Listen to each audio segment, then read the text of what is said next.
Jays on Sportsnet. Presented by Honda at the Model Clearout event. It's the best time to team up with a Honda you'll love. Well, it's been one of those days in the weather department in Toronto. Torrential downpour. At times, the city is still under a severe thunderstorm watch right now. Good thing there's a roof on the old ballpark. We got baseball for you tonight. Game 2 of 3 between the Orioles and the Blue Jays in the aftermath of a 5-3 win for the Jays last night. Been a long year for Buck Showalter. The Orioles at 37 and 88. Adam Jones, one of the few remaining veterans on this team after all the trades that the Orioles made at the deadline, as they, like the Blue Jays, start to look towards the next era. Here come the Blue Jays to take the field, and here's a look at the Baltimore lineup tonight, including Trey Mancini DHing tonight, hitting in the 3 spot, and he's done some damage against the Blue Jays. Although the team hasn't done well against the Jays, Mancini has. And Chris Davis, who had a sacrifice fly last night, as you can see, he's having a tough year. But man, oh man, over the years, Buck, has he done some damage at times against the Jays. Always a threat to hit a home run. Obviously 39 career home runs, first among active players, and Sam Gaviglio will make his 20th appearance of the season for Gaviglio. This will be his 18th start. He hasn't won a game since that game way back in May in Philadelphia, when he actually got a hit in that game and won that ball game when he pitched 6 strong innings. Last time he faced the Orioles, he had his career longest outing, 7 2/3. He had no decision in that game, and that's the only game that the Orioles have won this year in the matchup between these two teams. Same pitching matchup we had back on that July 20th date. Dylan Bundy against Sam Gaviglio. Defensively, let's take a look at the way the Blue Jays line up. Pilar's center, Granderson is in right, and Billy McKinney makes his 5th career start in the outfield, his 3rd start as a member of the Blue Jays. He's got good skills defensively. He runs well. He can play both corner outfield positions, and in a pinch can play in center. But he throws the ball very well, and he's anxious for this opportunity with the Blue Jays, and it's nice to have another left-handed bat that can play in the outfield. The Blue Jays, his 4th organization. We'll tell you a little bit about his background when he comes up. Roof closed, as we mentioned. Sam Gaviglio on the mound. The Blue Jays 10-1 against the Orioles on the season. Middle game of 3 with a quick turnaround to a 12:37 start here in Toronto to wrap up the series tomorrow. Gaviglio ready to go. Cedric Mullins, the young center fielder for the Orioles, leads it off. Home plate umpire Ryan Blakeney says he's ready to go. And we're underway with the first pitch swing and a miss.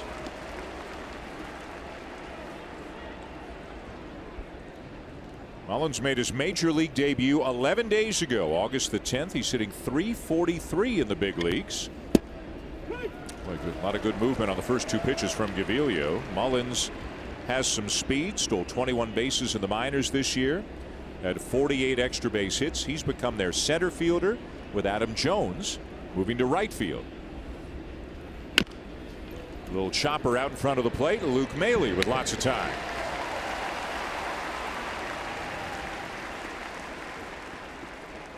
Any pitcher really has the upper hand when they throw strike 1. That's the most important pitch a pitcher can throw, and Gaviglio has not been able to be as consistent throwing those first pitch strikes. Early in the year, he was pounding that strike zone often, but lately he's just been off, and I think that's really created problems for him.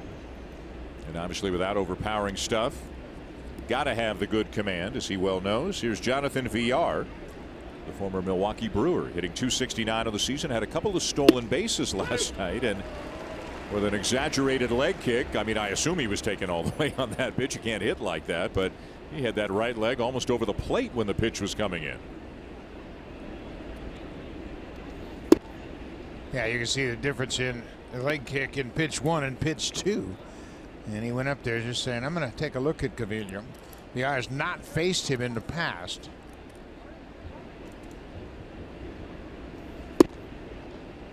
Just missed again, down and away. 2 balls and a strike. I think Gaviglio would prefer to miss by a couple of inches away than miss right over the heart of the plate. Well, I think he's got to make an adjustment, though. He's got to make the adjustment on the mound and just kind of get back into the heart of the plate.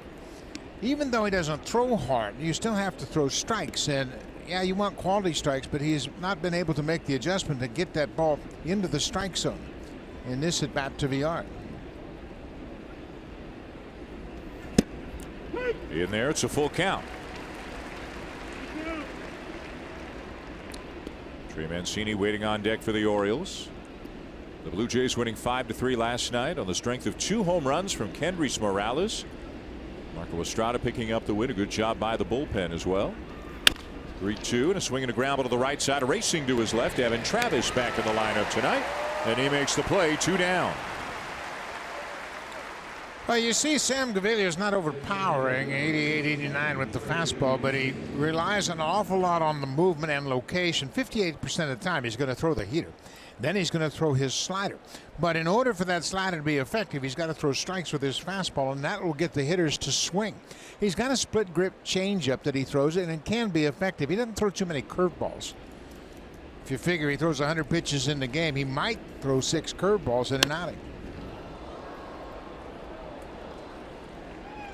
And you think that guys who throw 87, 88 might not throw that many fastballs, but there he is, 58% with the fastball, and it's been almost exclusively the fastball here in the first inning tonight. And I think that's a good move by Luke Maile to establish that fastball. Pitchers generally, starters have problems in the first inning.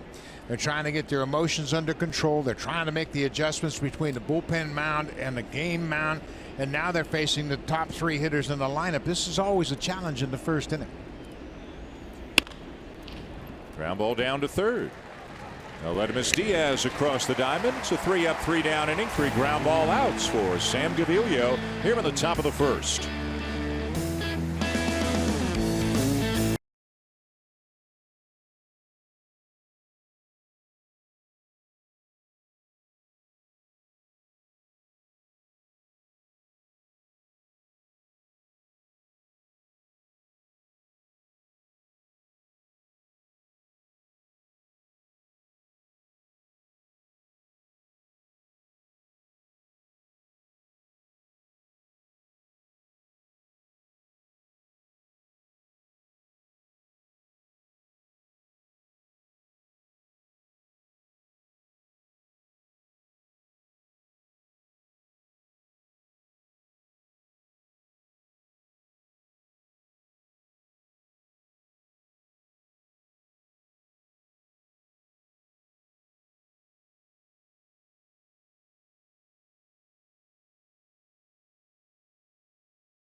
That's why he was out of the lineup last night. Feeling much better today and back in the lineup, hitting in the 2 spot for the Blue Jays as we get a look at John Gibbons' lineup for this game against the Orioles. And of course, Kendrys Morales was the man of the night last night. Hit a couple of home runs, drove in 4, big numbers against Baltimore pitching this year. Kevin Pillar with Travis back in the lineup moves down to 5th, and he's been hot. 7-game hitting streak, couple of doubles in last night's win. Take another look at Dylan Bundy, and Bundy has pitched a lot against the Blue Jays, and he is really going through a rough stretch of games. He's got an ERA over 8 in his last 7 starts. He's just 1-4, and the Orioles have lost 6 of those 7 starts. But the Blue Jays have roughed him up this season. After not giving up a home run to the Blue Jays prior to this season, he's given up 4 long balls, and the extra base hits have been a problem. He also has significant problems in the first inning. He's allowed 21 earned runs in 22 innings in the first inning this season. So let's see if the Blue Jays can continue that trend. Here's Curtis Granderson, who gets the start in right field tonight. It's Granderson at right, Pillar in center, Billy McKinney in left. So both Teoscar Hernandez and Randall Grichuk are on the bench for tonight's game, along with Danny Jansen and Russell Martin. All of a sudden, it's getting a little bit crowded in terms of playing time. The addition of McKinney gives the Blue Jays 5 outfielders. John Gibbons said before the game that Hernandez, it's a combination of things. It's a bit of an emotional breather for a guy who has struggled in the field and also has struck out a lot recently. As Granderson hooks one, that's a fair ball.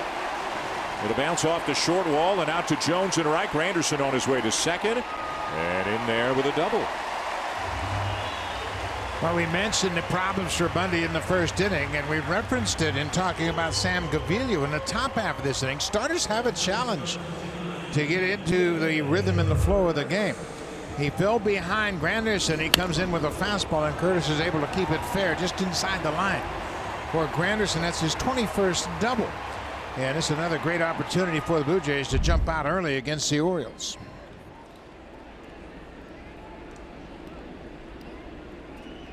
Granderson saying hello to the Baltimore outfielders as he assumes his lead out at second. And here's Devin Travis hitting .237 with 9 home runs. And Travis, when he's going well, natural stroke is to the right side of the field. He's not just thinking about trying to get him over, but he's thinking about at least trying to get him over. Yeah, at least getting him over. Yeah, what you want to do is you want to get a base hit to that side of the field. But if you don't, you want to get something on the ground where Granderson can advance from second to third. But that's his strength, hitting the ball up the middle to right.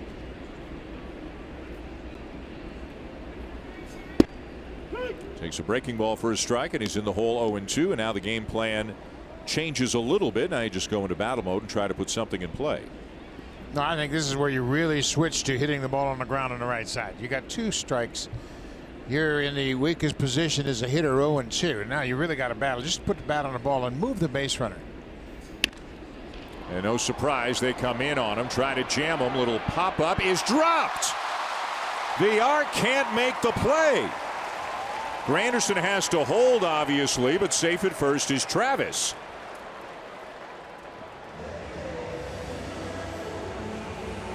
Well, VR really never got turned around, and you watch how he kind of backpedals and the ball jumps on him a bit, kicks off the heel of his glove. He committed 6 errors while playing second base in Milwaukee. This ball goes right off his glove. Granderson couldn't advance because he anticipated that ball was going to be caught. And another one of the problems the Orioles have had. They have not played good in the field.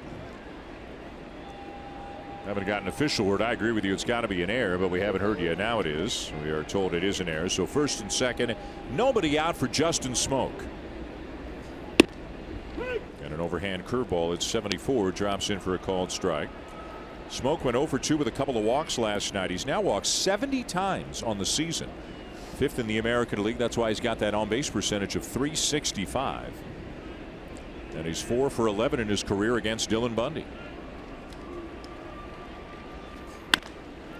Pulls a ground ball to first. Davis to Beckham for 1 and back to first. They will turn the 3-6-1 double play. So the end result is 2 down, and Granderson comes to third. Well, you could really see how the Oriole infielders were very patient, knowing that Smoak doesn't run well. First of all, Chris Davis has a terrific arm.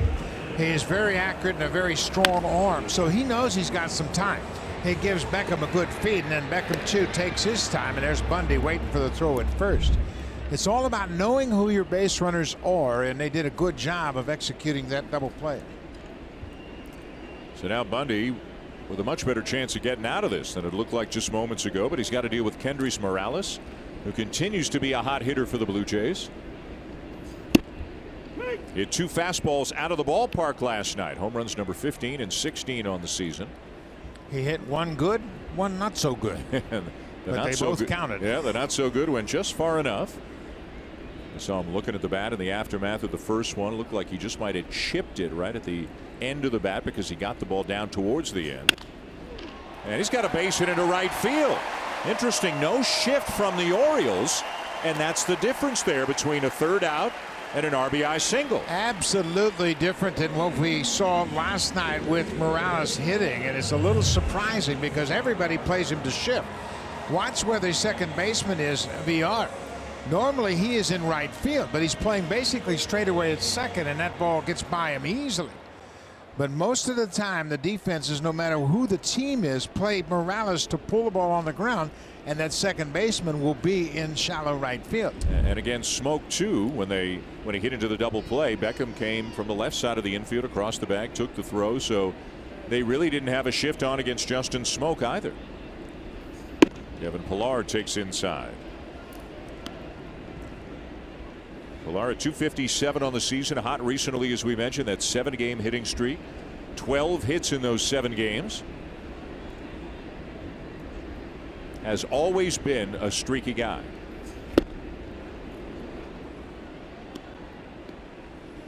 Bobby Dickerson, the third base coach, and also the infield instructor, and they got to be thinking about that pop-up that fell off the glove of Jonathan Villar. Been a tough season for the manager and the coaching staff.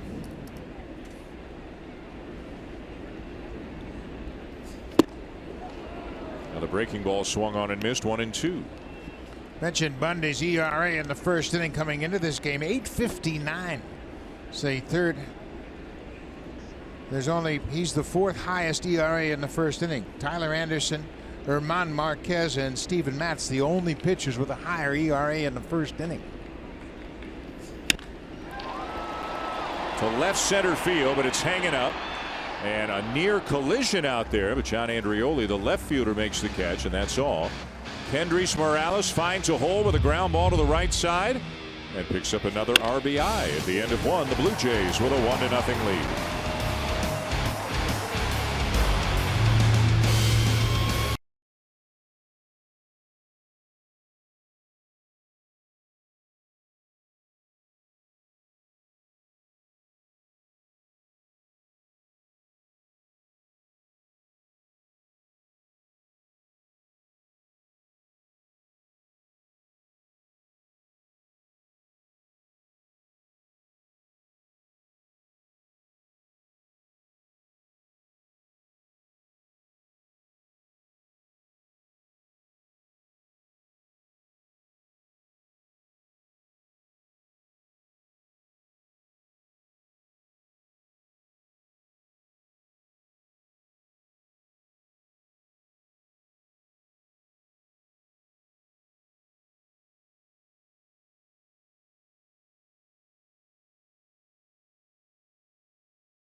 Where there is a connection between a young Blue Jay, a veteran Oriole, and it goes back to Appleton, Wisconsin, about 2 hours north of Milwaukee, where Adam Jones got his pro debut with low Class A Wisconsin Timber Rattlers and billeted with the Jansen family in 2004. There, the youngest boy in the house was 9, and he kept bugging Jones for baseballs and one of his bats. And Adam would tell him, "Get out of here, kid." And 14 years later, here's Jones, Mr. Baltimore, and the kid has a 6-game hit streak to open his big league career with the Toronto Blue Jays. And yeah, Danny Jansen has gone from bragging to people that Adam Jones stayed at his house to, well, getting schooled by the veteran right there. Jansen laughed last night. He said, "Of course I lined out to him." Jones is still in touch with the Jansen family. In fact, he texted Danny after he was drafted in 2013. And here they are now, Dan, playing in the big leagues against one another. Jones said this is something out of a movie. Really cool stuff, especially from the perspective you would think of Danny Jansen being a 9-year-old and looking up to Adam Jones, who was a professional ball player in the minor leagues at that time, but still a pro, and then a guy who goes on to become an all-star and a star in a Major League Baseball. And little does young Danny Jansen know that he's going to grow up and eventually be on the same field with him. Yeah, pretty special relationship they have. Jones was the youngest player on that team. He was 18 years old that season. He was basically the same age as Danny's brother Matt. So Danny was always tagging along with the big boys, and they developed a special bond. Jones still stays in touch with Matt, and whenever the Orioles are in Kansas City, they get together, come out to the ballpark.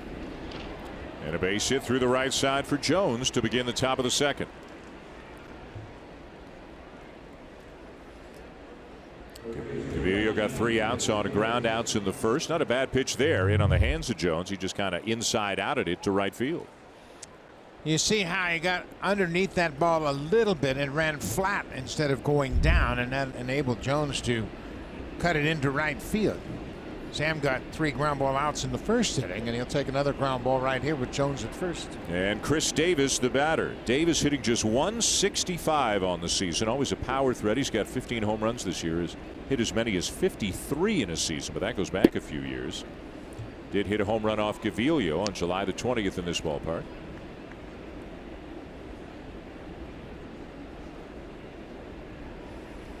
This is one of the mysteries, really. I was just going to say the same thing. One of the mysteries in the sport, really, in the last couple of years.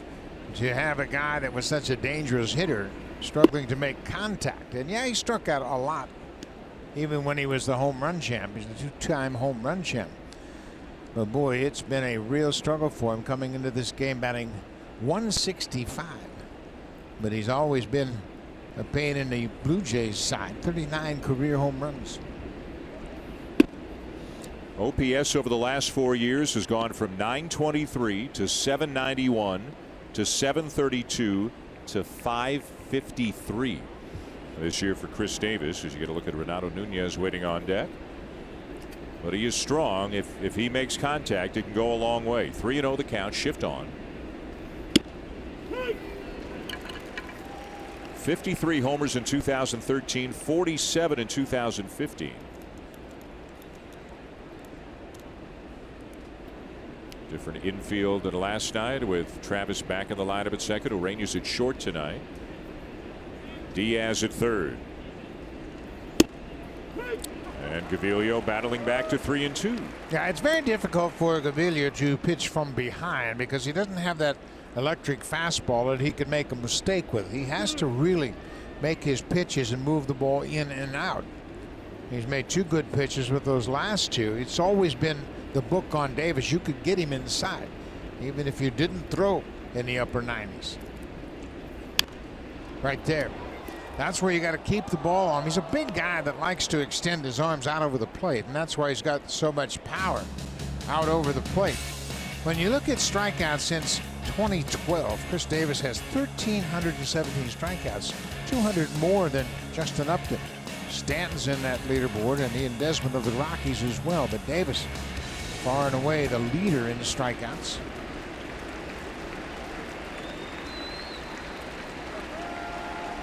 Again, the 3-2, and he got him. Nice pitch down and in from Gaviglio. But after falling behind 3-0, Gaviglio made 3 real good pitches, and he got ahead, got back into the count with 2 good fastballs, and then he throws that slider. But Davis had seen 2 good fastballs inside, and then Gaviglio was able to get him to chase this. This is ball 4, but you see how far he missed it. And that's been a concern, the strikeouts. And yeah, he's always struck out, but boy, he's missing pitches now by a lot. 1 down. Jones still at first. Here's Renato Nunez, who hit a home run last night for the Orioles. And Gaviglio in there with strike 1. Nunez getting a chance to play more after the changes the Orioles made. Same with Tim Beckham, who's moved to shortstop. Nunez at third. Beckham's on deck right now.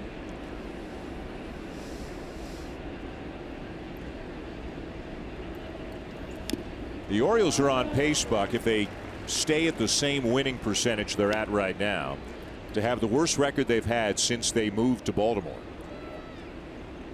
which was back in 1954. They were the St. Louis Browns before that. Remember that 1988 season when they started 0-21? They still managed, quote unquote, to finish 54 and 107, and that's a somewhat significant better winning percentage than they're on pace for right now at 37 and 88. 0-2. And that's right there. Great pitch by Gaviglio. Well, it's really interesting how Sam was able to make some real positive adjustments after falling behind 3-0 to Davis. He came back and struck him out. And look at the movement on this fastball. It's off the plate about 6 inches, and then he's got that 2-seam movement. It takes it back over the outside corner for the strikeout. And Nunez knew it. Just couldn't pull the trigger. So back-to-back strikeouts after the base hit by Jones. And the batter now is Tim Beckham, the shortstop, hitting .224. Hit a home run off Gaviglio last month. Swings and a grounds one between third and short, and that'll get through for a base hit.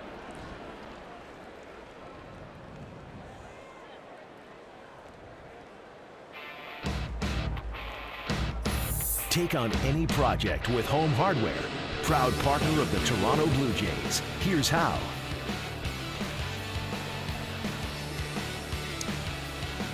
Ledmus Diaz making his 5th start at third base. He's a natural shortstop, and I just don't think he realized that he had a chance. If he goes a little bit further to his left, he might have had a play on that. But boy, it's dramatically different switching from shortstop to third base.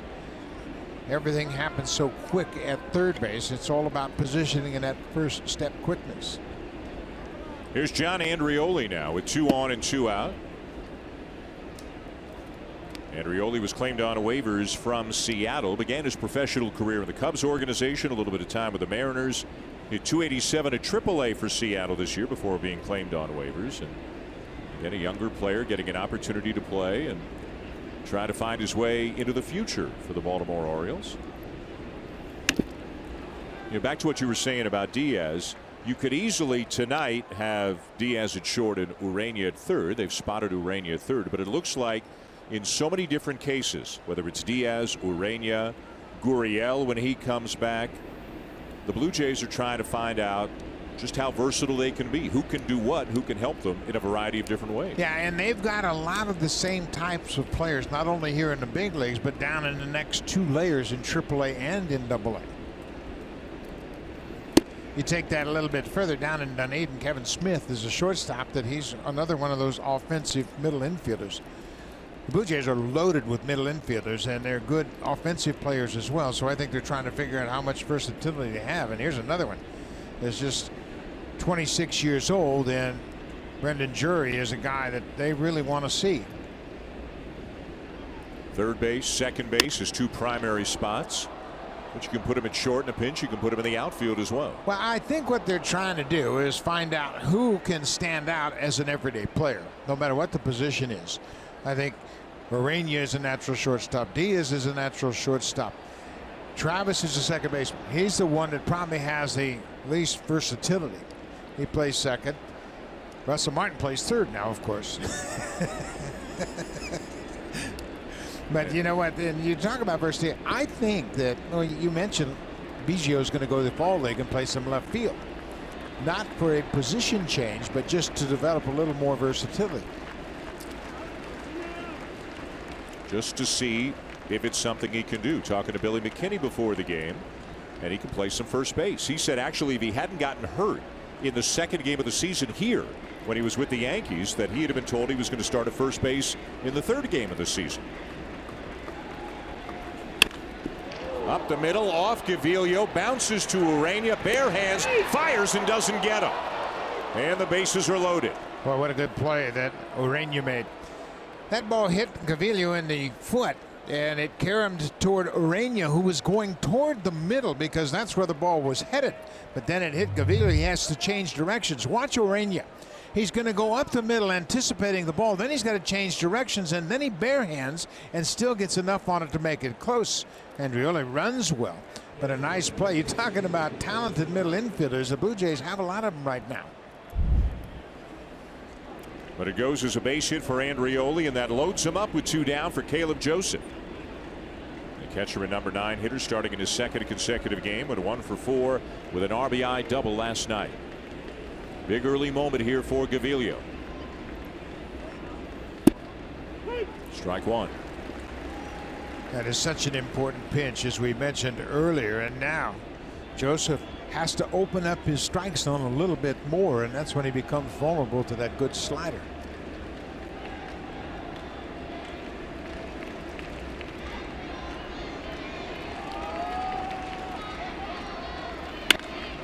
Lined into center, that's down for a base hit. 1 run is home. Pillar's throw to the plate is a good one, and after rounding third, Beckham has to scamper back. An RBI single, but a really good throw by Pillar to make sure only 1 run scored. A terrific throw by Pillar. 1 hop strike, and they were able to check the runner Beckham. He gets a fastball. This is an 0-1 fastball, just too much of the plate, and Joseph rips it into center field. You concede, okay, now they're going to score 2. Jones comes in, and Beckham's right behind him, but look at Bobby Dickerson. He threw up the stop sign. The third base coach said that throw is on line, and we're not going to take a chance. So the Orioles have tied it at 1 here in the top of the second. They've got 4 hits this inning off Gaviglio, and back to the top of the order now for Mullins. So much of what a third base coach does is all about where they are in the lineup. Your number 9 hitter gets a 2-out single to drive in 1. The throw is on line at home. You say, well, let's let our leadoff man take a shot with the bases loaded and 2 outs. And a ground ball. Orania there, step on second, and that's all for the Orioles. A run on 4 hits to tie the game at 1.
Star Wars Day is presented by Sonnet Home and Auto Insurance.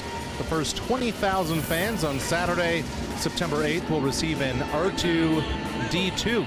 That's when Cleveland comes to town, and that was Hayden Christensen throwing out the first pitch. Vancouver's own, no stranger to the Star Wars fans out there. Saturday, September 8th, Star Wars Day, presented by Sonnet Home and Auto Insurance, guys.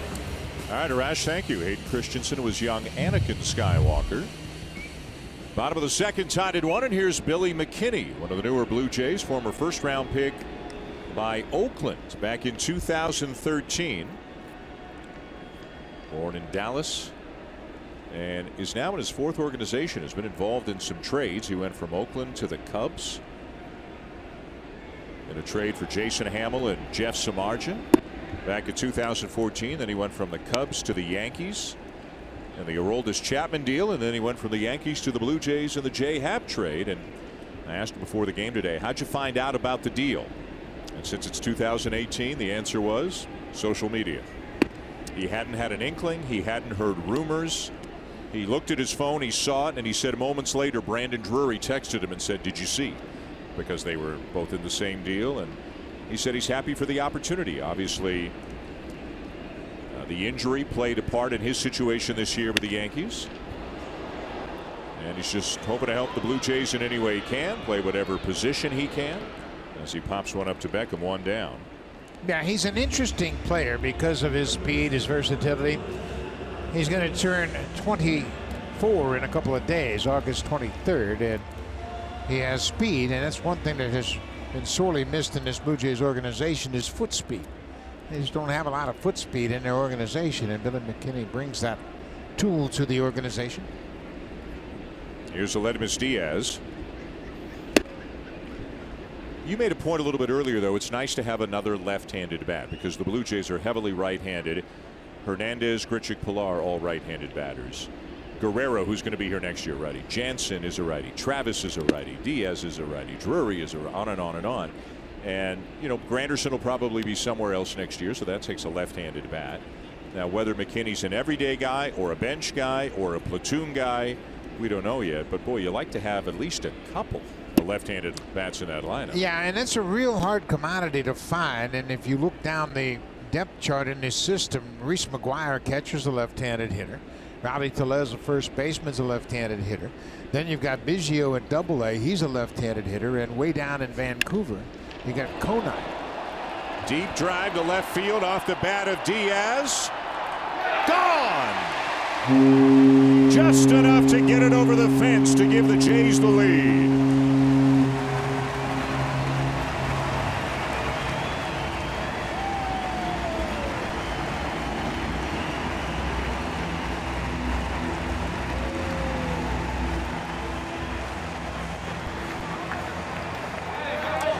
Diaz has had some second half to his season. He got up to a terrible start, and he's always been a fast starter.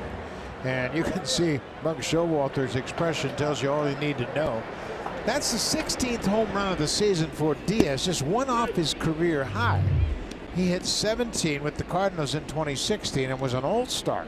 That was his rookie season, but he hit this one high, and it just sneaks over the fence in left. Now Richard Urania drives the ball a long way to left center field. And it will be caught. Little basket catch by Andreoli out on the track for out number 2. Yeah, Andreoli was playing shallow. He didn't expect Urania to drive it that far to the opposite field. But again, another home run given up by Bundy. And this could have been extra bases. And Andreoli made a basket catch right on a warning track.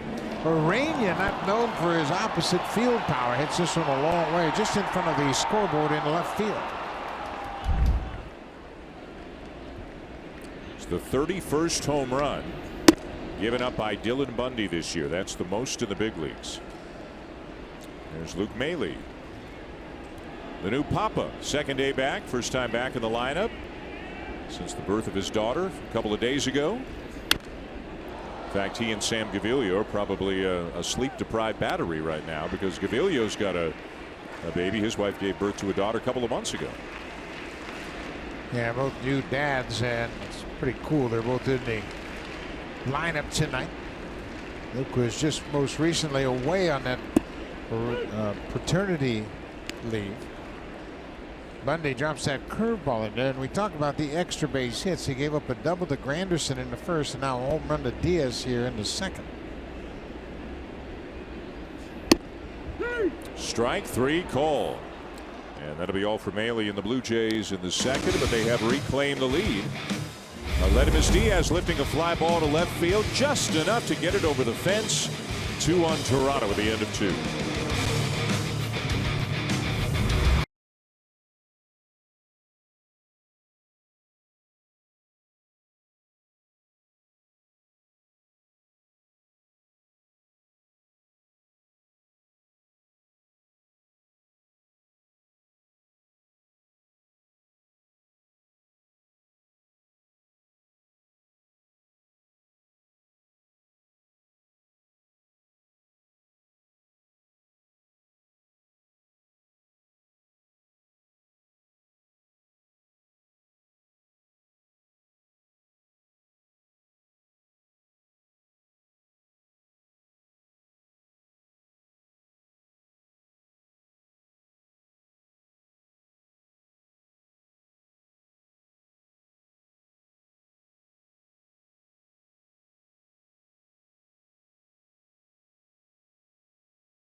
To see the whole story. Good gathering out of the WestJet flight deck as always here at Rogers Center. We're glad you're with us. We move to the top of the third inning with the Blue Jays leading the Orioles 2-1. And it'll be 2-3-4. VR, Mancini, and Jones against Gaviglio. VR grounded out to second his first time up. This time he yanks the ball to right field. Granderson going back. He's there and he runs it down. Just got a pretty good break on that ball. It was hit toward the end of the bat. It didn't have that real sharp crack of the bat, and Gaviglio is able to record the first out of this inning. It's a breaking ball. He kind of hits it toward the end of the bat, and Granderson was shaded a little bit into the alley. Runs it down right on the edge of the warning track.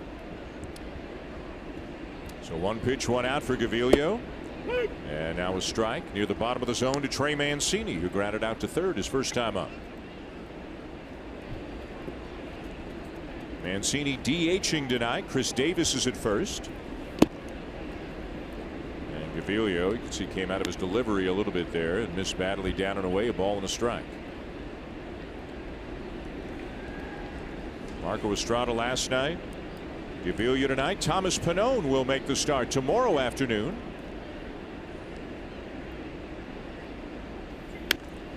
Looks like Ryan Borucki will start Friday against Philadelphia. The off day Thursday allows the Blue Jays to have him in there Friday.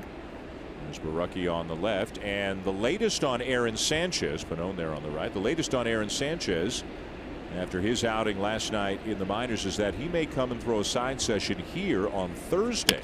The ball goes foul on the off day, and pending how everybody feels, or how Pete Walker, I guess, feels about that side session Thursday, it is possible that Aaron Sanchez will start Saturday against the Phillies. Yeah, he threw over 80 pitches in his most recent rehab start. The concern is he threw more balls than strikes. And I think Pete will have a first-hand view of him when he throws that side session, then they can evaluate, see where he's at. But pitch count shouldn't be an issue. Command might be more of an issue than stamina. But Pete will get a first-hand look, as we mentioned, on Thursday. Looking forward to seeing Pannone make his first big league start. Yeah, I am too. I think Thomas has got some real upside. He's not a real hard throwing left-hander, but he's got the ability to throw strikes inside. He's got a pretty good breaking ball and a changeup, and I think he's going to be all right. Do you think this has been a very long between starts for Ryan Borucki? After he got knocked out in the first inning at Yankee Stadium, he's been chomping at the bit. You can bet to get back on the mound. And he's got that blister. It's right on the ball of his push-off foot, and everything you do is right on the ball of your foot. And he's got a blister on the bottom of his foot, and that kind of has been an issue for him.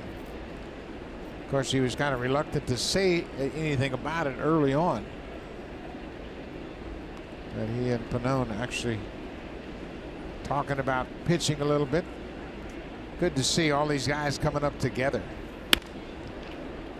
Little jam shot, and that's going to be trouble. It'll drop into shallow right, a base hit for Mancini.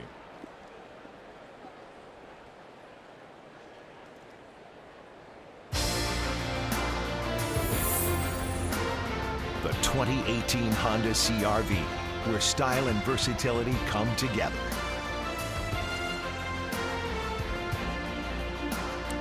Here at Rogers Center with the roof closed tonight, the Blue Jays have an early 2-1 lead. Top third, Dan Shulman, Buck Martinez, and Arash Madani.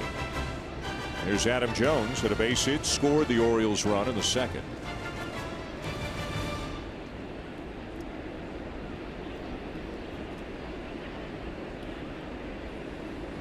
Jones at .285 on the season.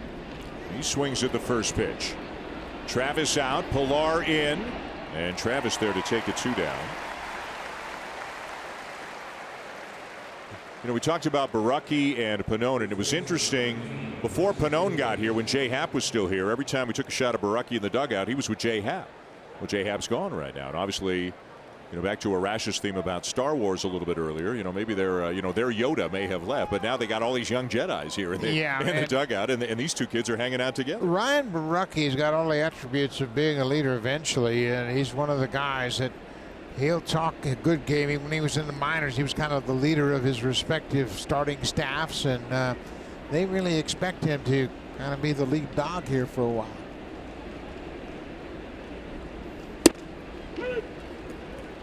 And it's conceivable, obviously, that Borucki could be in the rotation at the outset of next season. Pannone could be in the rotation. What the Blue Jays, I mean, who knows who they're going to trade, but what the Blue Jays need more than anything, as you see Marcus Stroman on the right there, if they could ever get a healthy year out of both Stroman and Sanchez in the same season, which has been an elusive thing for the Blue Jays in recent years. Yeah, it sure has. And basically, Stroman has been the healthiest of the two, and he has had a couple of back-to-back 200 seasons under his belt. This year, the shoulder issue early on, now he's dealing with a blister. Aaron Sanchez has basically missed a season and a half since he won the ERA crown 2 years ago. Well, Davis is mumbling to himself, and this is what you've seen a lot from Davis. I mean, he's not just missing pitchers' pitches. He's missing pitches over the heart of the plate. Yeah, and that's the frustrating part of it, especially the guy that has been a two-time home run champ. But there are a lot of hittable pitches that he's swinging right through. Runner will hold his ground.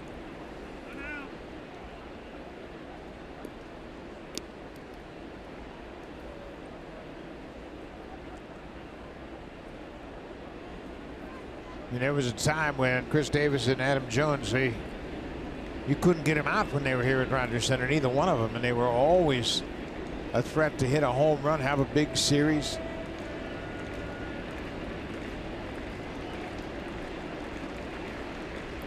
Runner at first, 2 down, and a 2-2 count on Davis. And he got him. The comeback action to that two-seamer catches the inside corner, and Davis strikes out for the second time tonight. 2-1 Jays going to bottom 3, and top of the order coming up for the Blue Jays. Curtis Granderson will lead it off. Devin Travis due up second, and then Justin Smoke.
Available at a lower price. For $49.99, you can watch every out-of-market regular season game, plus get a free subscription to MLB At Bat Premium.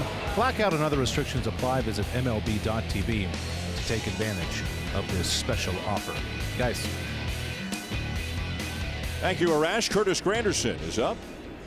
Granderson doubled and scored back in the first. The Blue Jays with a run in the first on an RBI single by Kendrys Morales, and then a run in the second on a home run by Aledmus Diaz.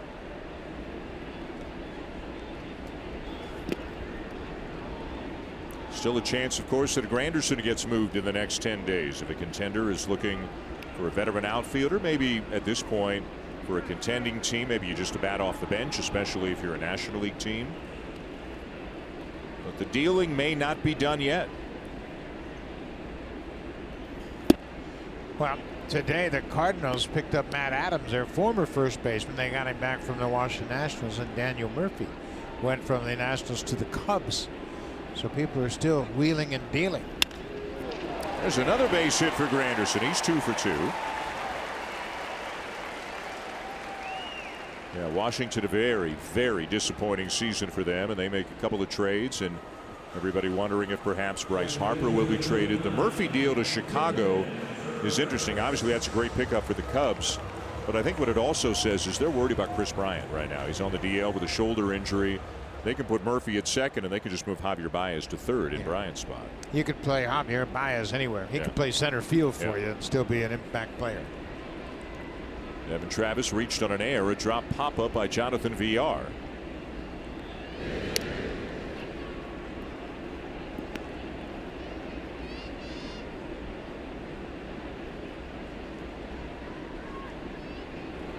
Buck Showalter talking with Wayne Kirby, the first base coach.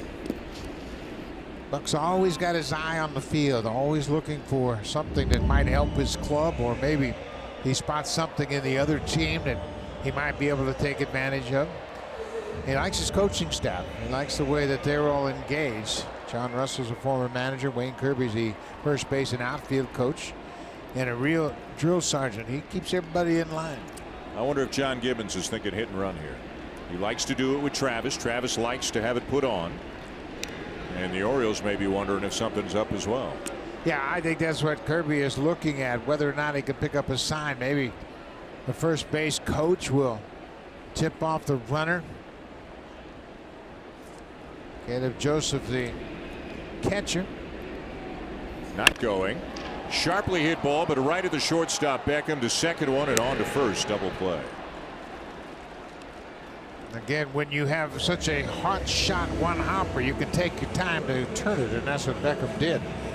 He gave VR a good feed, and VR knew he didn't have to really rush his turn at second. Beckham just makes sure he gives VR a good toss, and then VR completes the double play. That's the second double play the Orioles have turned so far. So just like that, 2 down and the base is empty for Justin Smoak, and now they have the shift on against Smoak, which they did not with men on base the first time up. And again, some teams play it differently with men on base as opposed to the bases empty. Everybody's got well, the data's got to be the same, but everybody's got their own ways of interpreting it, I guess, and using it to their own advantage. Well, the shift, StatCast AI powered by AWAs presents this shift. Beckham, VR, and Davis on the right side of the infield, and we were wondering why they didn't play this shift against Morales in the first inning, and it cost them a run as Kendrick's got an RBI single. Smoak strikes out. That's all for the Jays. They're up 2-1 at the end of 3.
Today, the Blue Jays acquired a guy named Jose Bautista from the Pittsburgh Pirates for Robinson Diaz, and Bautista was a 6-time All-Star with the Blue Jays, won 3 Silver Slugger awards, 2 home run titles, hit 54 one year, 43 another. Of course, the bat flip, the famous home run in 2015, put up monster numbers in his time in Toronto. Yeah, he sure did, and what a player he became here in Toronto. He came here at the end of the 08 season.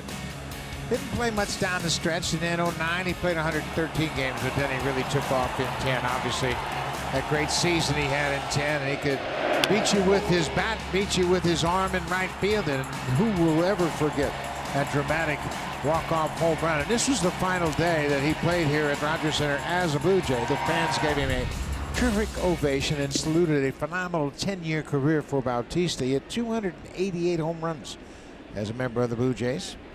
He's a big part of those 2 back-to-back trips to the ALCS.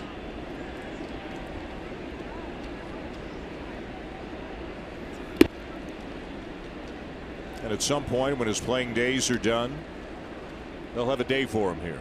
He'll come back, and maybe his name gets up on the level of excellence with some of the other great players in Blue Jays history. Absolutely. Obviously, what he did, he was a part of the big turnaround, and he got the Blue Jays back to relevance.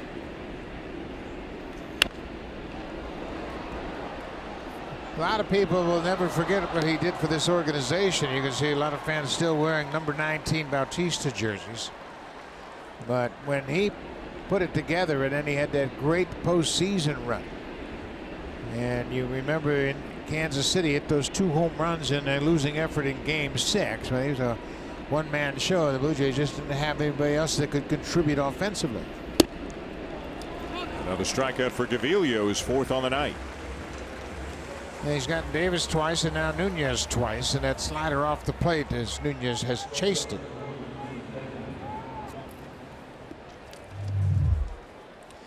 You can see the swing. He's out in front and he mistimed it, and then the pitch is well off the plate, and he's upset at himself for chasing that bad pitch. But you pitch ahead, pitchers then can expand, and you force hitters to chase those borderline pitches. Tim Beck on the shortstop's got a base hit tonight. This time he hits one right at Diaz at 3rd, and quickly 2 down.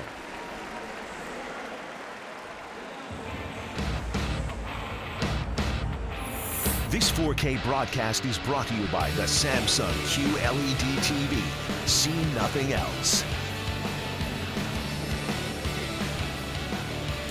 Well, those are a couple of names that have not been seen enough on the field. Obviously, Tulowitzki not at all, and Donaldson not very much at all.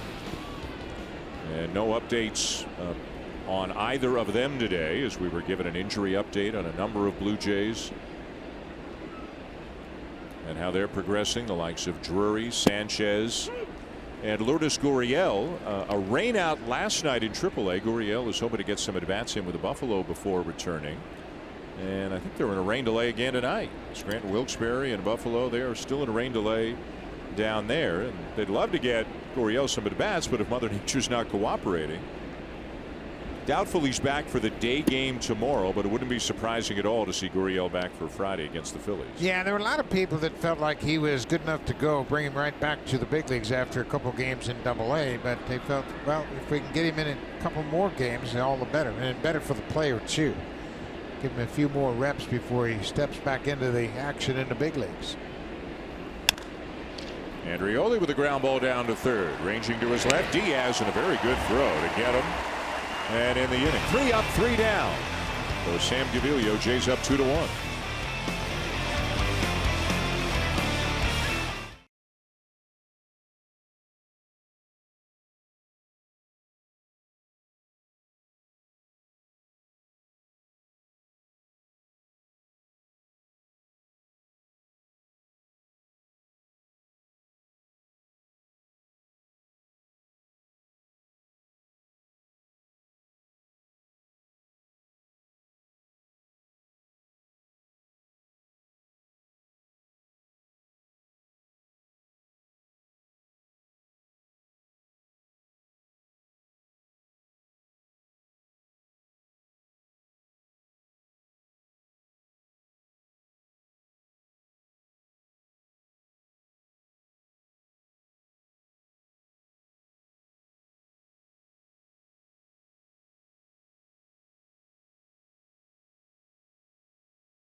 And I've tried to create that feeling on the offensive side. He's also made mechanical tweaks at the plate, shortening his leg kick, doing more bottom hand work that has reinforced his bat path, reducing the leg kick, has his foot in the ground quicker, and because of it, he's recognizing pitches just a bit longer, and he's staying in the strike zone a little bit more. Pilar finds that split second to identify pitches can be the difference, say, between seeing if it's a fastball away or a cutter away running off the plate. And Pilar feels when you're on a roll, it's easy to take borderline pitches and stay confident. He told me, I'm in a good place. I feel like I'm on time. Well, when he's on time, the ball comes off his bat hard. When he's not in a good place, as Pilar himself said to Arash, when he chases too much out of the zone, gets himself in some bad counts, then he puts himself in a hole. But when he doesn't chase, He hits the ball hard. He got 34 doubles on the season. Got up to a great start this year because he was very relaxed and very confident. Hit the ball all over the ballpark, and he gets in trouble when he tries to force things. But like any good hitter, when you get strikes and you swing at strikes, that's when you're going to be at your best, and that's what he's been doing lately. Kendrys Morales with an RBI single. The bouncer through the right side. Now the shift is on. And so again, the difference for the Orioles may be whether or not there's somebody on base or not, because they played it like this against Smoke and Morales with nobody on. They don't play it like this with a man on. And now Buck Showalter is giving Ryan Blakeney, the home plate umpire, the evil eye. Look at how close all three of those pitches were. All appeared to be off the plate. All were called balls. Yeah, and that's the one thing you can't tell from the side whether or not it's over the plate. You see Caleb Joseph is working over the umpire, Ryan Blakeney. Off-speed pitch, he went after it, but from the dugout you can tell up and down, but you can't tell in and out. You just can't really tell where it is. But Buck can look where the catcher is receiving the ball and see the minimal movement and anticipate that it's a strike. Looped into shallow left field, and it's going to drop for a base hit. And Rioli couldn't get there. And Morales with a bloop single. And Rioli's got pretty good speed, but he didn't take a very good route on that pitch. He kind of reacted to the big swing of Morales. You have to respect his power. But I think Andrioli made a loop back first before he comes in, and he never got close to it. That ball is past him, and Mullins, fortunately, is backing up the play to keep Morales to a single. So here's Pilar. Hit a fly ball to left field his first time up.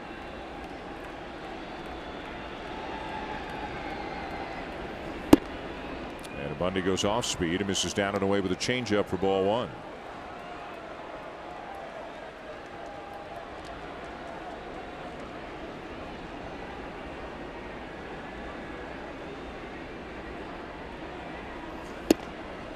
That's good. Fastball right at the knees there. It's 1-1. Yeah, you don't want to swing at that pitch.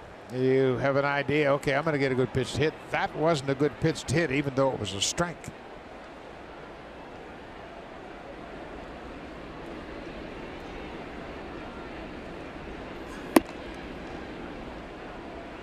Pilar has always hit well against the Orioles, and he's done a nice job just getting good pitches. And they play him a lot, so you want to make sure that, you know, you're at your best. He's got a .316 career average against the Orioles coming into this game.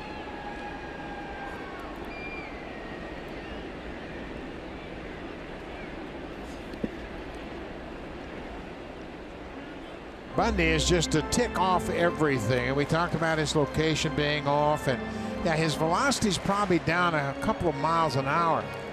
Last year we were seeing him average about 94, maybe 95 miles an hour. This year it's down around 92, 93.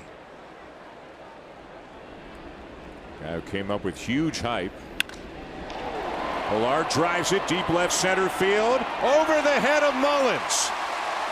Morales is on his way to third. The ball skips up and over the fence for an automatic double for Pilar, and that'll extend the hitting streak to 8. That's double number 35. And the Blue Jays have runners at second and third with nobody out.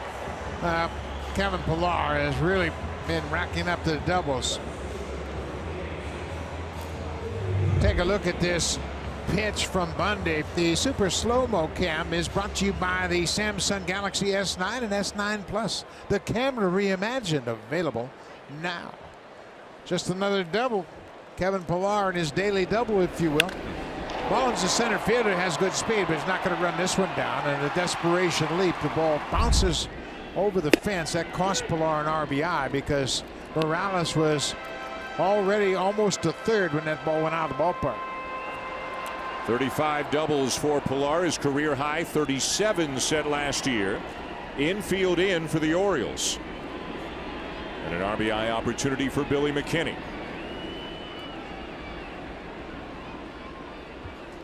Morales isn't really sure about this infield alignment, but they can play there deeper than normal on an infield in situation because Kendrys doesn't run that well. So even if it is a ground ball to Beckham or VR, the middle infielders, they're still going to come home. but they don't have to come in and play as close as they would normally, where they're a better runner at third.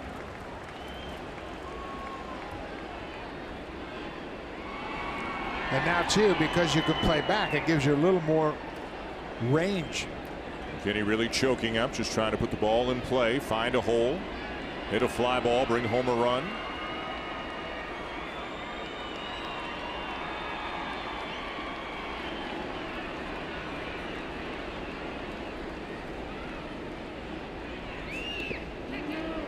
On the appeal, didn't go.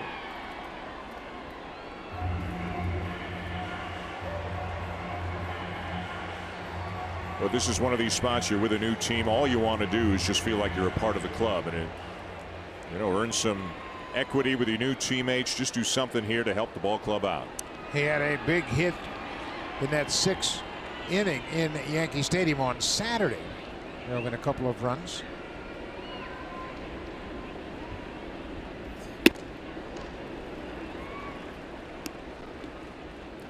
Asked John Gibbons about him before the game, and he said gives you a competitive at bat, does a lot of different things well. The word on him even prior to Toronto is he'll grind out at bats.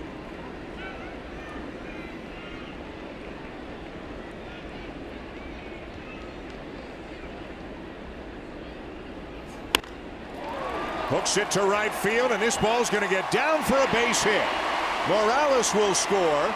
Pilar's on his way to the plate. It's a 2-run single for Billy McKinney. Well, that's such a refreshing approach to see from a hitter in an RBI situation. He chokes up on the bat. Doesn't try to do too much. He knows he has to hit it to the outfield at a minimum. Morales comes in from third. Pilar right behind him scores from second. And Billy McKinney has driven in 2 more runs. Choking up on the bat. Doesn't have to do an awful lot. Just stays on it. He was short and quick to the ball. Hits it into right field. 2 runs come in to score. Jones goes to second to keep McKinney at first. And Morales and Pilar both score. So it's 4-1 Blue Jays. Here's Diaz, who homered his last time up. Curveball for a strike.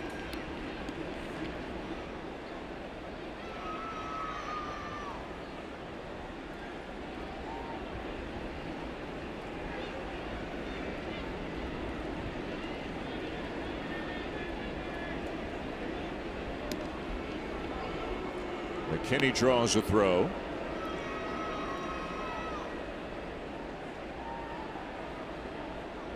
Not a big stolen base guy in his days in the minors.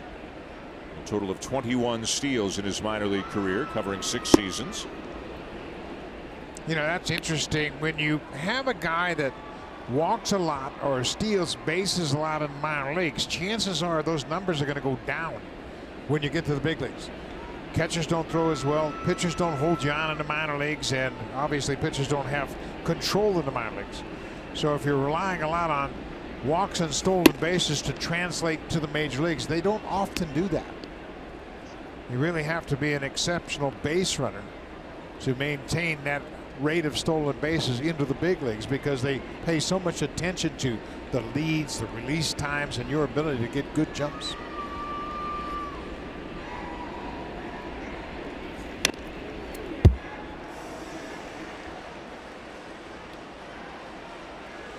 Diaz fought off a pretty tough pitch to earn another one.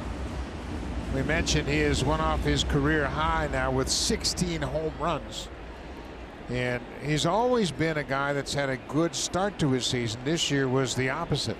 He's had to really scratch and claw to get his average up to 256.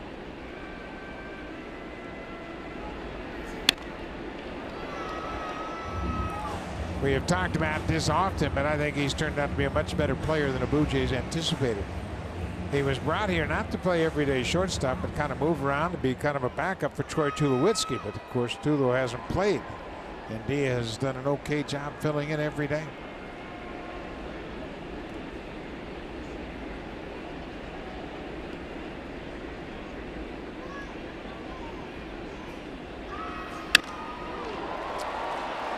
To right field, Jones backing up, makes the catch, and McKinney back to first after the first out. Well, the home run for Diaz, as you mentioned, Buck, his 16th. The Blue Jays don't have anybody having a big home run season, but they've now got 6 different players with at least 16 homers. Smoke and Teoscar Hernandez have 18. Yangervis Solarte, who's injured right now, but Randall Grichuk both have 17. And Kendrys Morales and Aledmys Diaz both have 16. Blue Jays as a club have 166 home runs. Solarte hoping to get back before long. There's a base hit into right field for Richard Urania. And McKinney on his way around to third. Well, right there, that's another aspect of McKinney's play that we have talked about. You get a base hit to right field with 1 out, and he's able to go first to third. And that really sets another scoring opportunity up for the Blue Jays. And it's a changeup. He throws with that split grip, and Urania's had a couple of good at-bats. But McKinney running from first base, this ball is hit into right field. And you can see it's really not that far down the line, but McKinney easily goes around second and breezes it to third base. So now you got another run just 90 feet away. It doesn't really sound like much, but boy, the moment you become a faster team on the bases, you enhance your ability to score runs without hitting home runs. And bit by bit, they're heading in that direction. Grichuk can do some of that. Hernandez can do a little bit. McKinney can do a little bit. A healthy Devin Travis can do a little bit of that. They don't have, a tremendous number of speedsters. Kevin Pillar probably remains the fastest guy on the team. And activity now in the Baltimore pen. Ryan Meisinger is up for the Orioles. But I think even with on base percentage, walks, home runs, being as prevalent as they are, I think they're at the same time, I think there's also a trend back to more athleticism in the game as Luke Maile steps in and takes a strike. Teams are looking for players who can play multiple positions, who can run the bases, who can force the issue in different ways. The good teams seem to have a lot of athletic players. All you have to do is look at the Boston Red Sox. Yeah. Look at those 3 outfielders they run out there every single day, and it's pretty impressive what they can do. And then you've got the shortstop Xander Bogaerts, who can steal bases and hit home runs, plays great defense.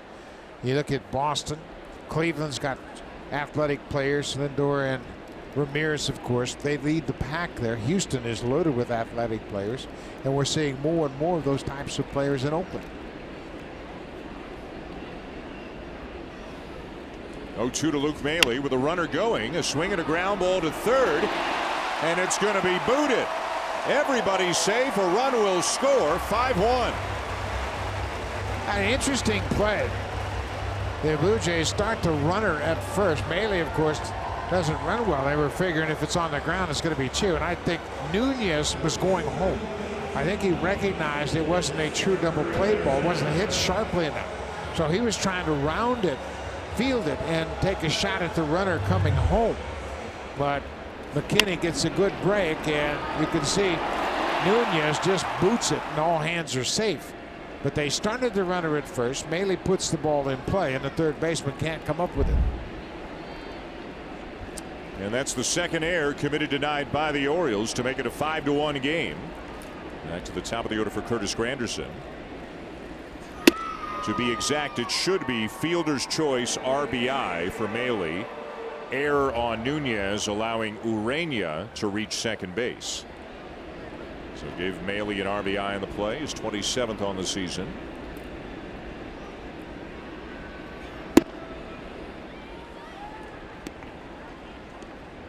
And Granderson looking at again, it's a fairly traditional alignment with the runners on. Granderson with a double and a single tonight. The Blue Jays have 8 hits. The Orioles have helped them out with a couple of errors. Good things happen when you put the ball in play. And those shots that we have seen of Buck Showalter, and you can imagine how often he has been through that, and that facial expression has been there. I mean, he's just got a team that is not capable of doing a whole lot this year. The guy's had a lot of success. He's managed some good teams, but this has been probably beyond his worst expectation. Well, and just think about it. They had Manny Machado playing at third base. They had Jonathan Scope playing at second base, and those positions have committed errors in this game. Yep. Granderson swinging on the 3-0 and pops it up.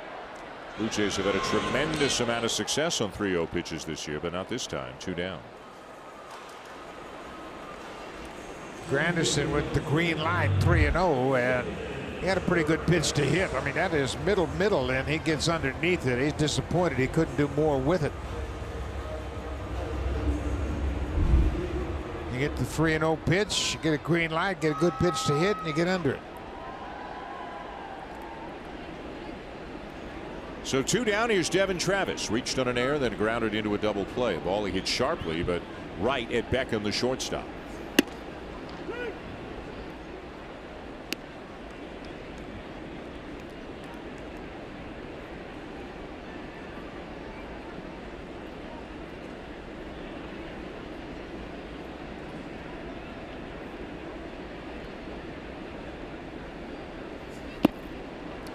Chased a breaking ball down and away in the hole 0-2. That's what happens when you throw first pitch strikes. You force the batter to expand and chase. Focus becomes much keener when it's 1 ball and no strikes as opposed to 0-1.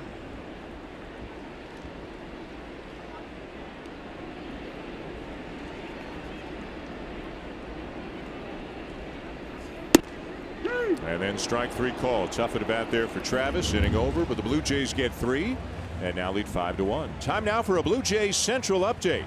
Here are Jamie Campbell and Joe Siddle in the Samsung broadcast studio.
A happy 26th birthday and a good present for Drury. You see on the left hand and arm, this cast is off, the splint is on. Drury going through a number of baseball activities, trying to keep his mobility, trying to keep his footwork. I spoke with him yesterday. He said, I just want to be in as good a baseball shape as possible when I can finally get back out there. He has no timetable on when a return may be, but at least a step forward, Dan, with the cast off and the splint on for Drury. And obviously he would love to get a chance to show his new teammates, his new employers, what kind of player that he can be. The same for Lourdes Gurriel, who again may be back by Friday. You want to talk about things getting crowded. We talked about some of the versatility they're trying to find on the infield right now. If Gurriel's back in a couple of days, and if Drury and Solarte both come back, even if it's in September with expanded rosters, I mean, obviously there's just not a lot of room and not enough room to play all these guys all the time. Russell Martin's playing a lot of third base right now. How do they fit everybody in? What about that other guy? Josh Donaldson? Josh Donaldson. There's a possibility he will come back as well. But, you know, those are good problems to have. It's about how you're going to go forward, and you have to find out as much as you can about the players you have now. But the goal was to get more athletic. The goal was to get younger, and I think Blue Jays are closing in on that. Just to look at the disabled list. Stroman just went on the DL with the blister. Solarte's got the oblique injury. Brandon Jury's got that fractured hand. And Gurriel with the ankle injury. He is close to being activated. You know, and the funny thing is, as we've discussed a lot, the strength and depth at the minor league system is infielders, second, short, third as well. So you got all these guys here. Obviously, Guerrero's showing up at some point early next season. And Bichette, Biggio, who knows whether it's next year, the year after, but they're getting closer as well. There's going to be a lot of competition. Well, and you know, they're specialty players, though. They play good specialist positions, shortstop and second base, and I think that's a real asset as well. Get the best players you can, no matter where they play, and then you can spread them around, or you can use them as trade chips. Good play by Gaviglio on that check swing comebacker by Caleb Joseph.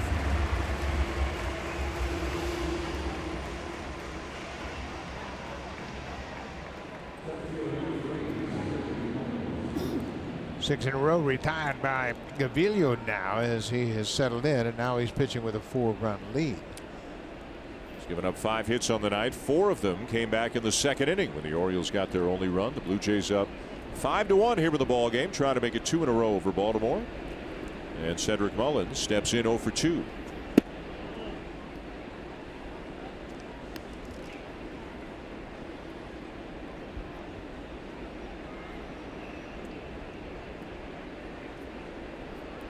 They're in on the corners, respecting his speed and ability to bunt, and he tries to do it, but he pushes it foul. Mullins is 23 years old, 13th round pick in 2015, and he waits as long as possible, but then gets underneath it as the barrel of that bat dropped and popped the ball foul into the air.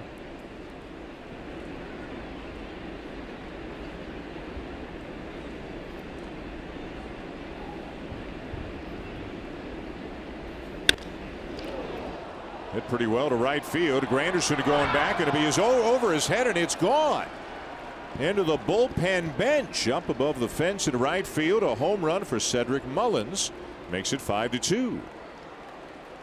Boy, he was quick, and that ball got out of here in a hurry. That's his second big league home run.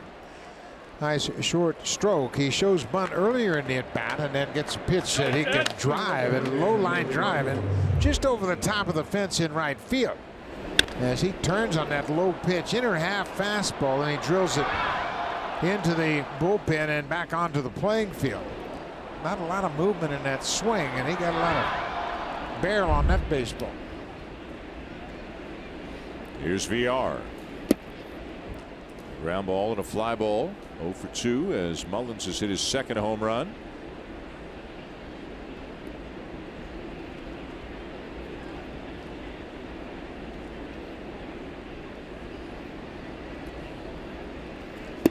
Sam Gaviglio's looking for his first win since May the 25th.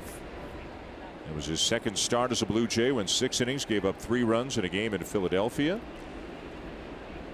He had some very good starts at the beginning of his tenure with the Blue Jays this year, but didn't necessarily pick up a win. That's how it goes sometimes when you're a starting pitcher. So many other factors at play. He's obviously not been as consistent, a little up and down lately, and it's been a long time. Although wins don't, wins have kind of been discounted in terms of significance. Talk to any starting pitcher about wins, and they still love getting them. And I'm sure Gaviglio would love to pitch well, but he'd love to pitch well and get a W as well.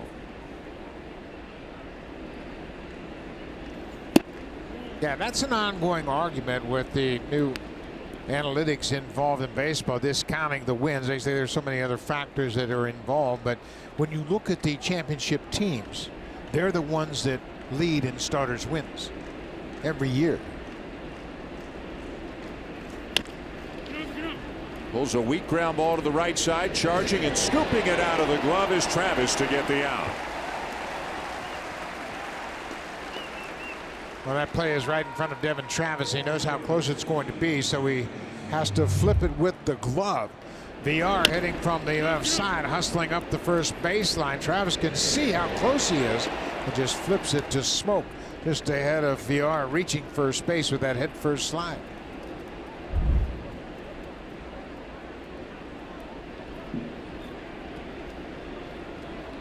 So 2 down and the base is empty for Trey Mancini, the DH, who's 1 for 2. You can definitely see the last couple of months that Devin Travis is playing with a much better base underneath him in terms of the health of that knee. There's a ball popped up. Smoke. And that's all for the Orioles. A home run for Mullins. Still 5-2 Blue Jays going to the bottom of the 5th.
If you're hoping to see Aaron Loop, who was dealt to Philadelphia at the deadline, he has been put on the DL with a forearm strain.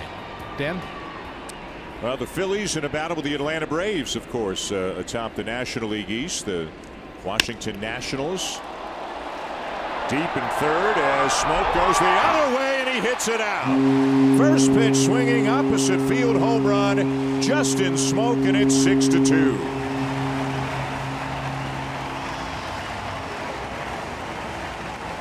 That's 6 home runs that Bundy has allowed to the Blue Jays this season. Second of the game for Smokey. It's his 19th of the season. And it's just been too many pitches over the heart of the plate from Dylan Bundy. And the Blue Jays had not hit a home run against Bundy coming into this season, but it's a different story so far. Smoke's homered here tonight.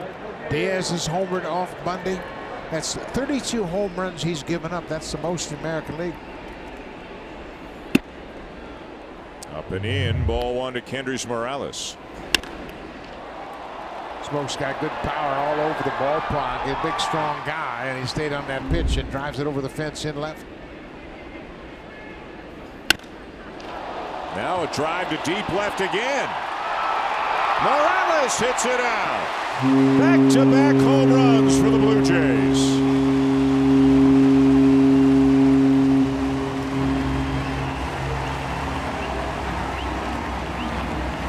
He is some kind of hot right now.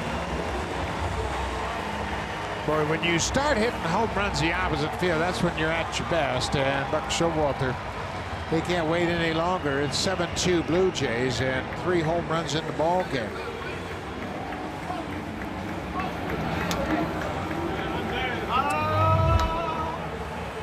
Another powerful drive to the opposite field. This one off the bat of Kendrys Morales. The Blue Jays with 3 home runs, 2 doubles off Dylan Bundy. The extra base hits his undoing again tonight. More seats and more smiles after another Morales home run.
Monday against the Blue Jays, and another hot night for Kendrys Morales. He's now 5 for his last 6 going back to last night, and 3 of those 5 are home runs.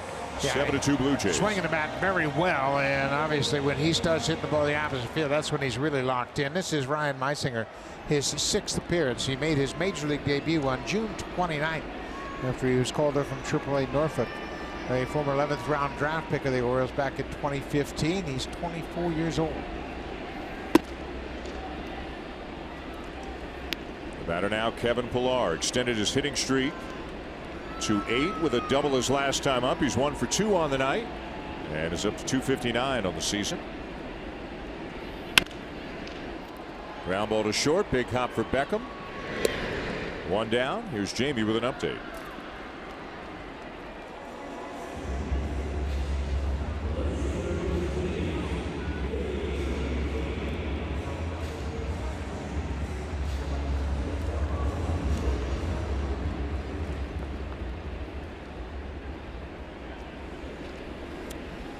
And it may become a more important guy for them with Trevor Bauer out for a while right now. The Indians, of course, they do well when their starting pitching is good, and it has been good most of the season. Yeah, it's really been good in the second half of the season, but they lost Trevor Bauer, who was an all-star, and he was in line for getting some consideration for the Cy Young Award. But he is down now, and there's no time frame for him to return. Billy McKinney, the batter for the Blue Jays, hit a big 2-run single his last time up, then came in to score on a ground ball off the bat of Luke Maile. The Blue Jays now 7 runs on 10 hits, no errors. The Orioles 2 runs, 6 hits, and 2 errors. The Blue Jays 10-1 against the Orioles on the season and 8-0 here at home. Still got a couple of series in Baltimore.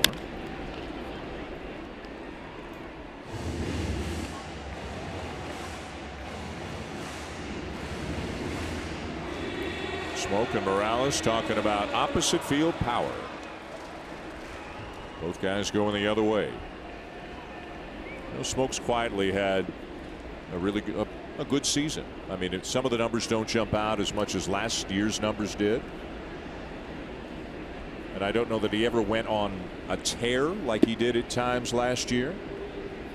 But he's had a really solid season. He's been one of the better first basemen in the American League this year. He sure has, and his production has been very good once again. He's got 61 RBIs and 19 home runs, and he just keeps plugging away, having good at bats. And you know, early in the season, he didn't get anything to hit. No one was hitting in the lineup as Morales got off to a terrible start. They didn't have Donaldson in the lineup. Smoke wasn't getting anything, and he was getting walked 2 or 3 times a game.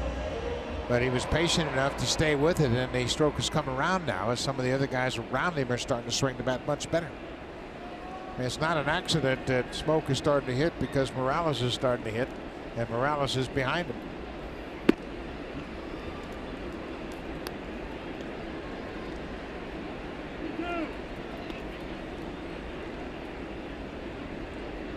Number 17 for Morales, number 19 for Smoke. Diaz has number 16 tonight, and it's 7-2 Blue Jays. McKinney lifts one high and deep right center, and he gets in on the fun.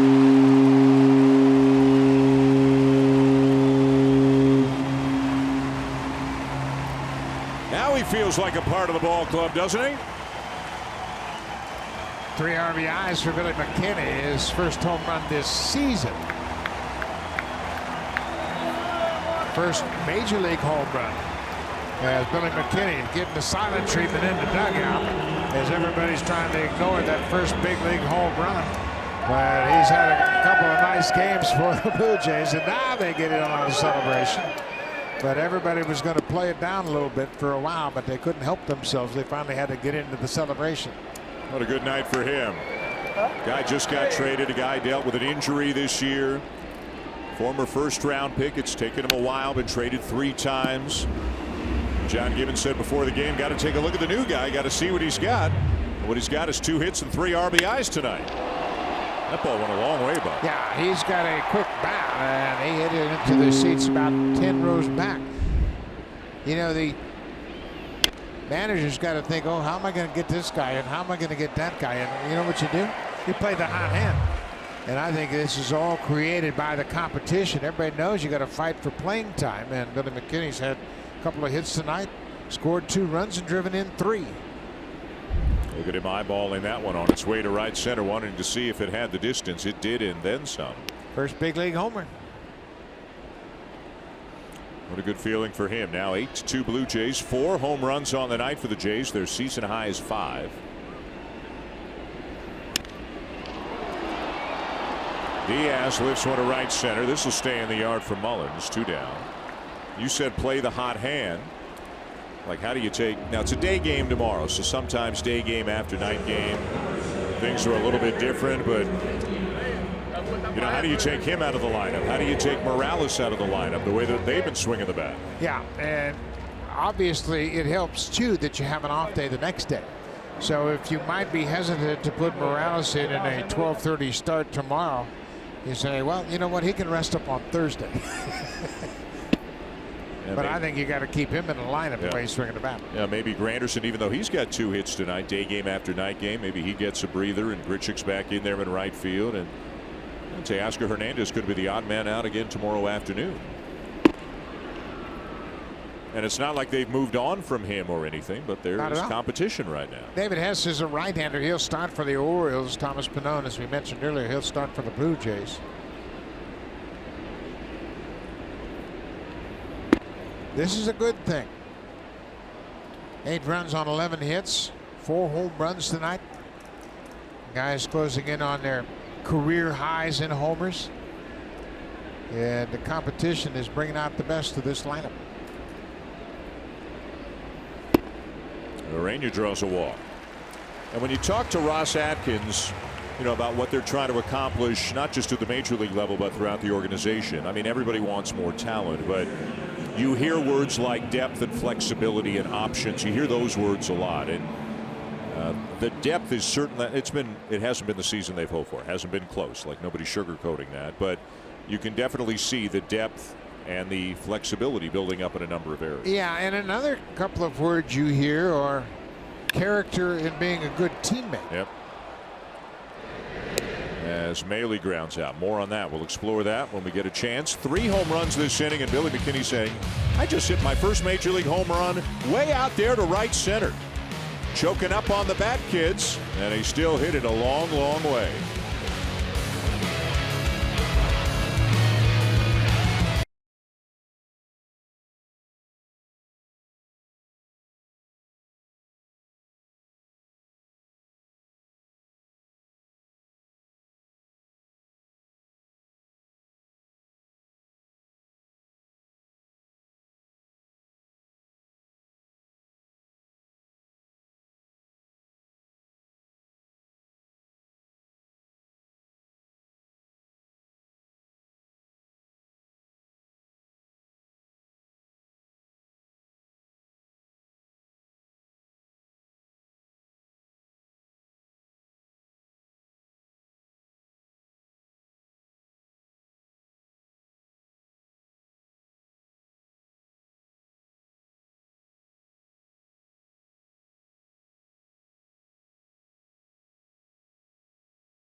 Sitting inside the TD zone, a guest from one of TD's community partners.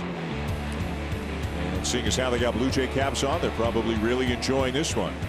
If you like offense, if you like home runs, you're enjoying yourself tonight. The Blue Jays have hit 4 homers. They lead 8-2. Billy McKinney has 3 runs driven in, has his first major league home run. And the Jays are up 8-2 going to the 6th inning in support of Sam Gaviglio. McKinney has hit 16 home runs in all the different teams he's played with, including a stop in Trenton, Buffalo. He played a couple of rehab games in Tampa when he was coming back from that shoulder injury. And he hit 13 home runs in 56 games in AAA with the Yankees.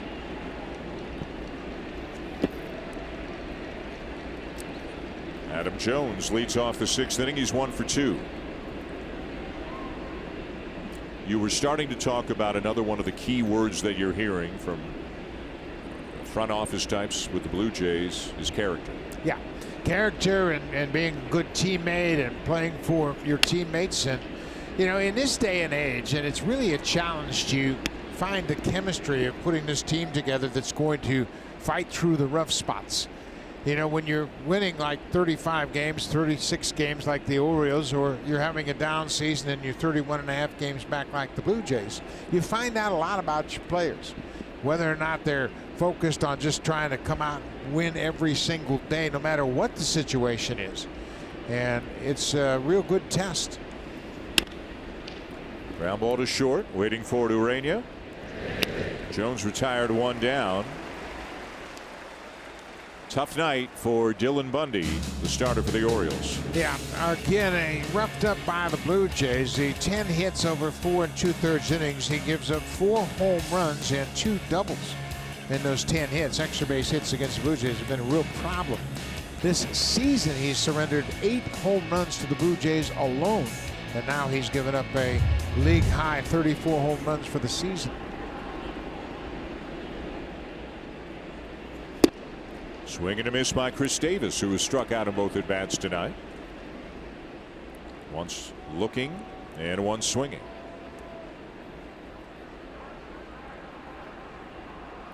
For Bundy, it's the 2nd time this season he's given up 4 home runs in a game. He gave up 4 home runs to the Royals on the 8th of May.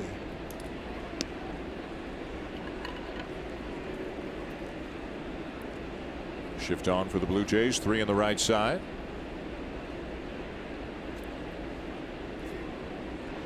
And it'd be one thing if, say, Davis was at or near the end of his contract. He's got 4 more years after this one. Yeah, it's a big contract, and he signed it after he had those 2 home run titles. And everybody thought, well, this is a good bargain. But things change in a hurry. Making an average of $23 million a year over the next 4 years. Some of that's deferred without interest, but it's still big money. He didn't get interest? No. Oh, man. He'll muddle through. I'm just reading what it says on the internet. Yeah. Now, it was a great contract at the time. It was a good deal. You know, he's one of the best power hitters in the game, and he's been a mystery, as we've talked about earlier.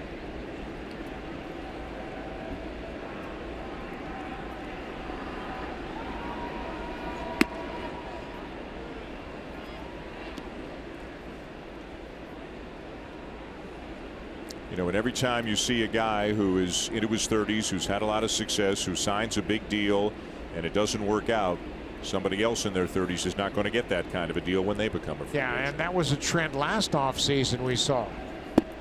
Mike Moustakas comes to mind. He set a Royals record with 38 home runs, and he had to sign a 1-year contract with his former team at a very reduced rate. Yep. Another strikeout of Davis.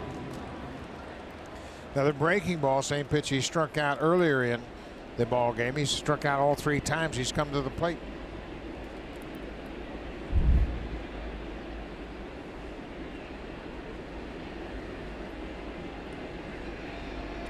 Renato Nunez has struck out in each of his 2 at-bats tonight.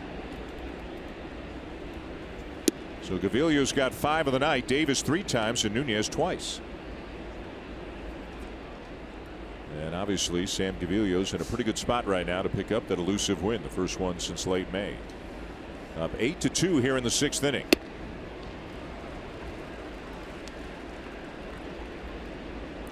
Better command tonight than you've seen at times recently? Much better command, and certainly the Orioles, they have been struggling, but at the same time Sam's made some good pitches and has pitched ahead for the most part all night long.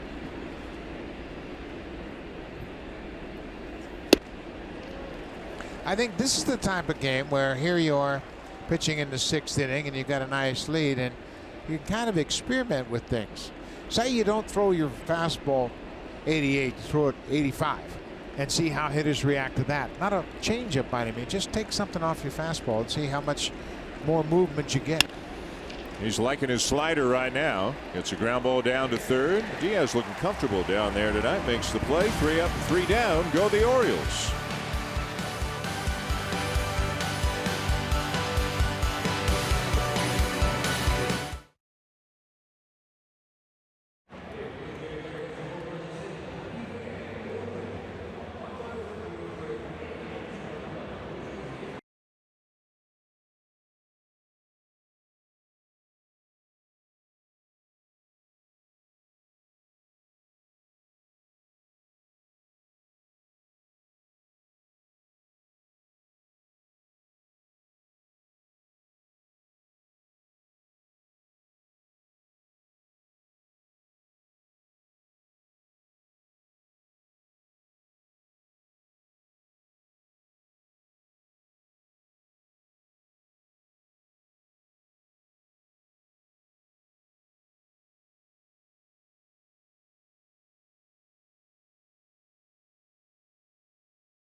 Available Honda vac. It always bats cleanup. Drives indeed as the Blue Jays hit 3 home runs in the 5th. Smoke with a leadoff home run. Morales goes back-to-back and then for good measure, Billy McKinney hits his first big league home run of his career.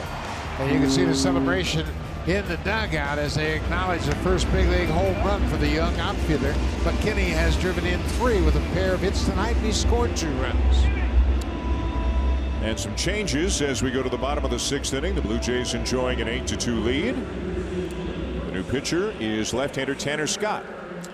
Tanner Scott's got a big arm. He has really racked up the strikeouts, but you can see his ERA is 6.39.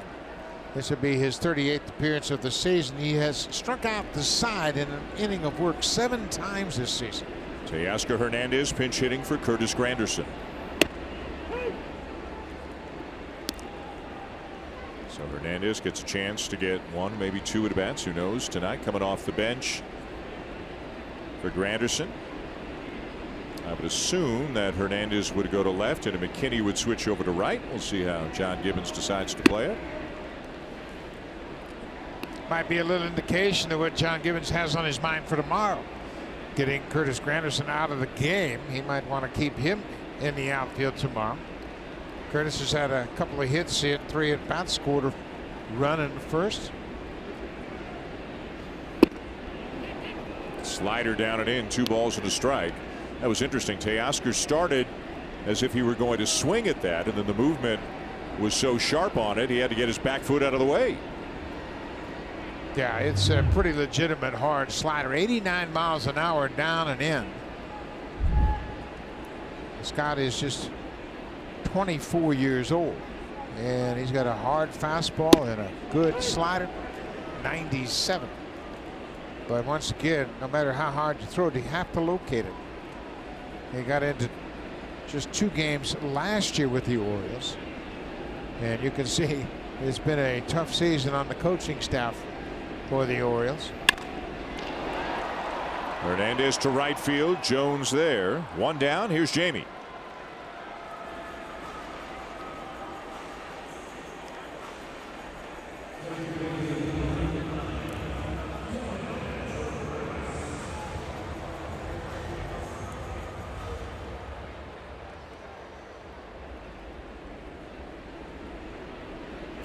Well, it's been a disappointing year for the White Sox, obviously, but They are hoping to build for the future, and Kopech, they hope, is a big part of that. Talk about a guy with a big arm.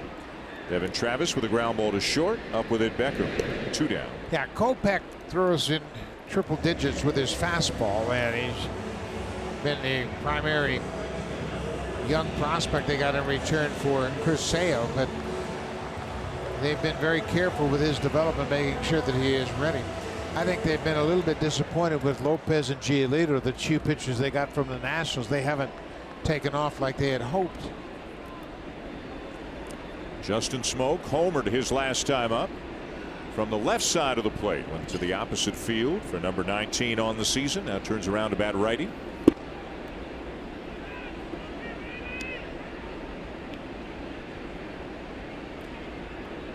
Diaz, Smoke, Morales, and McKinney with solo home runs tonight.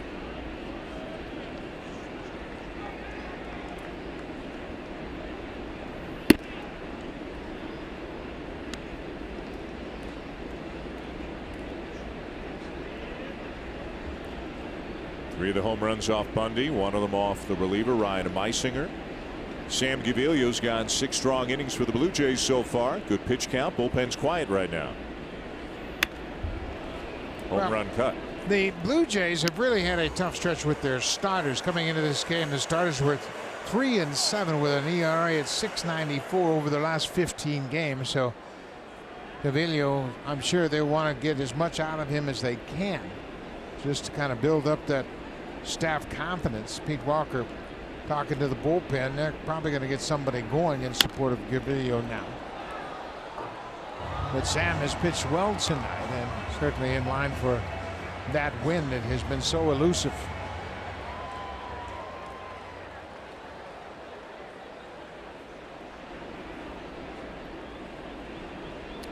Gaviglio's at 84 pitches, 2 down, bases empty, 2-2 on Smoke.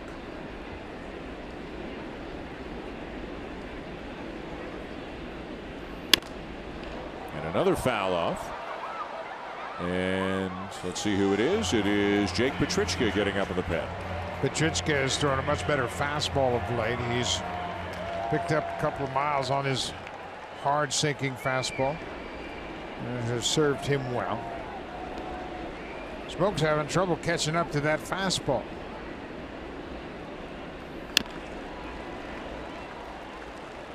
That's a hard slider at 90 miles an hour. Previous fastball was 98. So it's all about location. You can talk all you want to about lighting up the radar gun. If you can't locate your pitches, these big league hitters are going to hit it.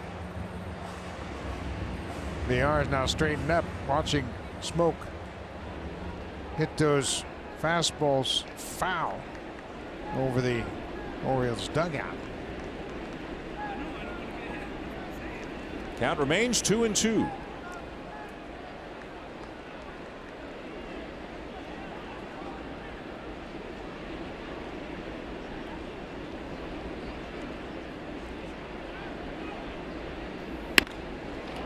And a soft liner is caught by Beckham, the shortstop. And that'll be all as the Jays go in order. End of 6. Blue Jays still leading 8-2.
he has, quote, underperformed this year. Now physically, Estrada isn't right either. The hip and the back continue to bark at him, and Marco's velocity is down. His stuff hasn't been the same. I asked Estrada today if he's wondered what's next for him after this season when he becomes a free agent. Estrada was almost taken aback and said, I haven't thought about that at all. He said, I'm just trying to pitch well and see how it goes, which he is doing while dealing with an aching body and admittedly, Dan, performing at a level below his expectations. Guy who's pitched some awfully big games for the Blue Jays in his tenure here, and still conceivably, of course, a trade candidate before the end of August.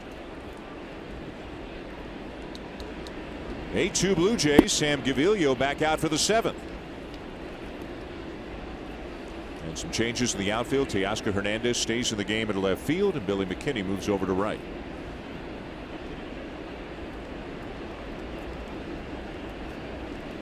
Beckham, Andreoli, and Joseph, bottom third of the Orioles lineup schedule.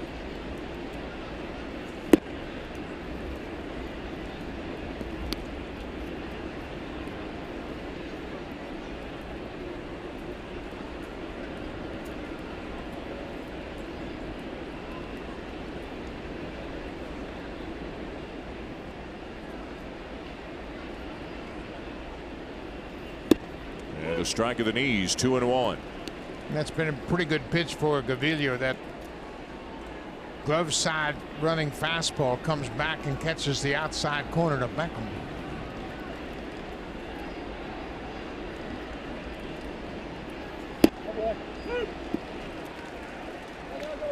Gaviglio may have gotten a call right there to make it 2-2.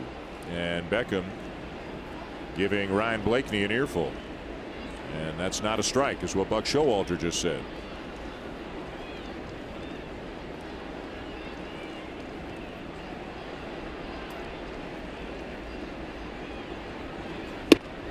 Swing and a miss, and a strikeout, number 6.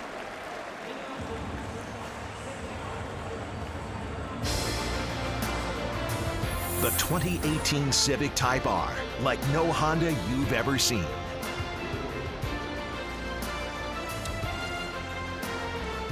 Well, that's what's going on outside. We are inside the ballpark tonight with the roof closed. Some heavy rain in the area at various times today and this evening. Gaviglio now at 89 pitches. Petrichka ready if needed. And the batter is Andreoli. Andreoli's got a little bit of speed. We saw him hit a ball off Gaviglio's foot. It went to the shortstop Arena, and Andreoli beat it out. That was back in the 2nd.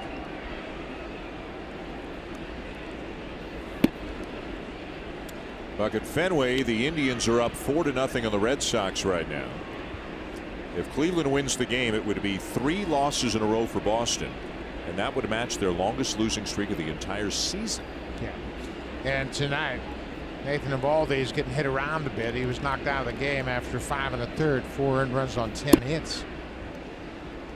But with Sale on the shelf, Porcello got beat last night, and now Eovaldi is in line for the loss. And that was a strength of theirs, obviously, the depth of their starting pitching, but now it's in question. And a 1-out walk. Let's get an update now with Jamie.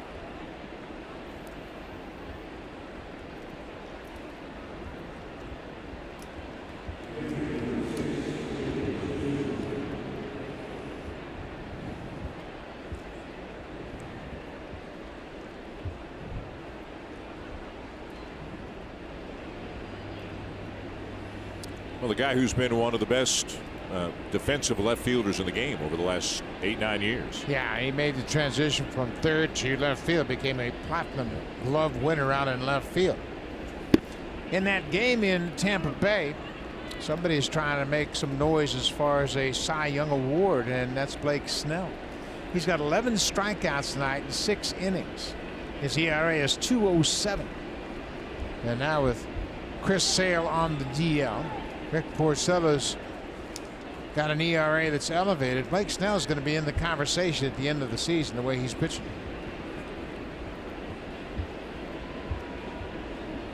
He missed some time on the disabled list, but he's got 14 wins going into this game, and he's got the 2nd Best ERA behind Chris Sale.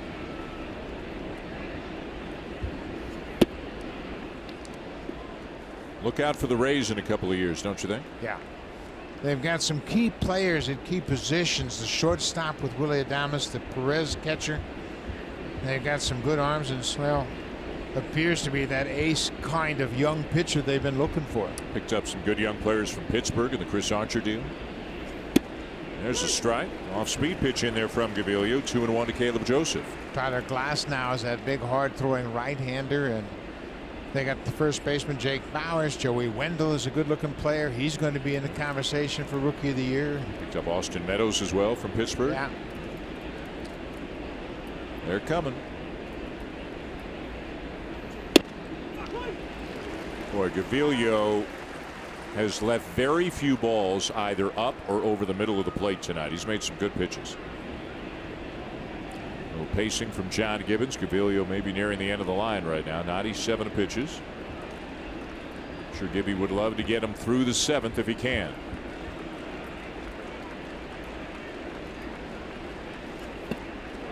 Swing and a miss, 2 down.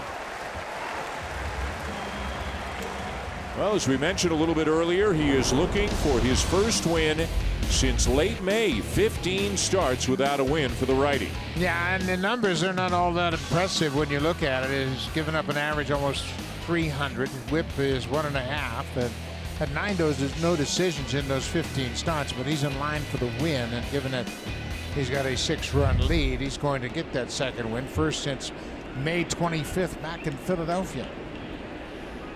Cedric Mullins, the batter.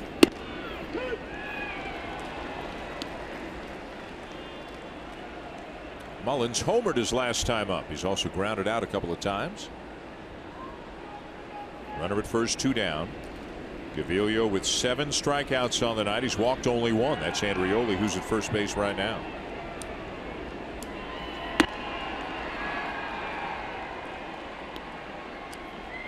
And really just one so-called stressful inning back in the second.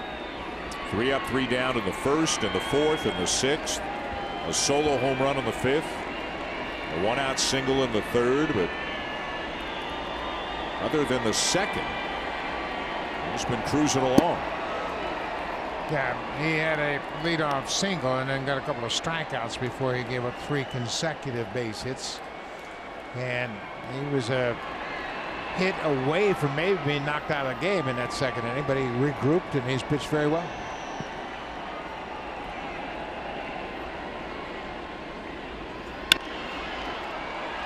In the air to shallow left center field. Hernandez is there. Probably the end of the night for Sam Gaviglio. And what a job he did tonight. 7 strong innings. 7th inning stretch, 8-2 Blue Jays.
Tonight he is 3 for 3, including another home run, his third in the last 2 games. And he's been hot for a while right now. Month of August.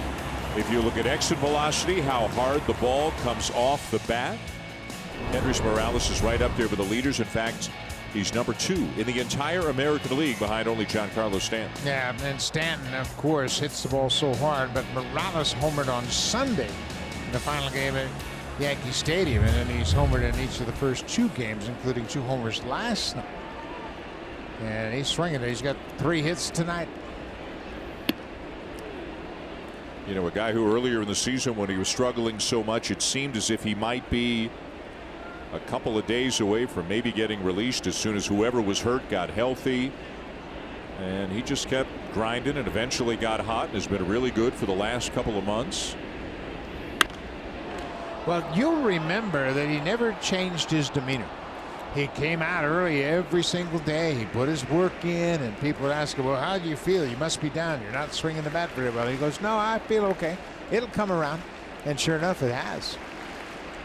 You know, he's just a career .269 hitter, and that's where he's at. He's just one of those guys. He's going to find his level. He might not be at everybody's speed and when everybody wants it to happen, but once again, he's got his home run numbers up there. He's come on in the second half for sure. He and Diaz both.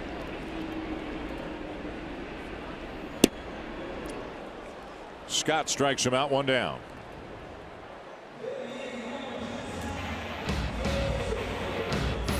Beauty Tone is the official paint of the Toronto Blue Jays. Only available at Home Hardware. Here's how.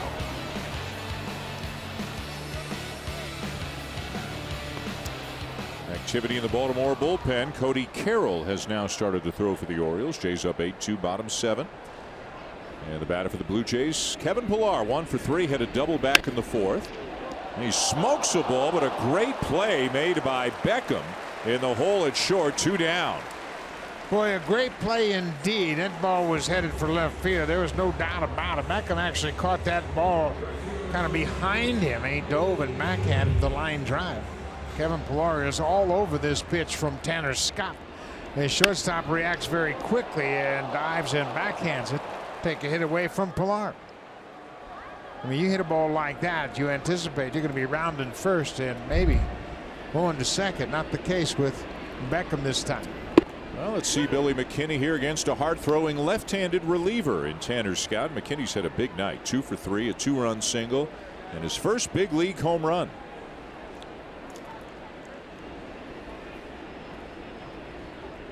And including his brief stint with the Yankees in the big leagues earlier this year, he's now 6 for 15 on the season. And again, this is just the Blue Jays accumulating a little bit more information. Yeah. Want to see what he looks like against the lefty. He made his debut for the Yankees right here at Rogers Center early in the season, and he crashed into the wall in his second game and injured his shoulder, went on the DL. Never got back to the Yankees.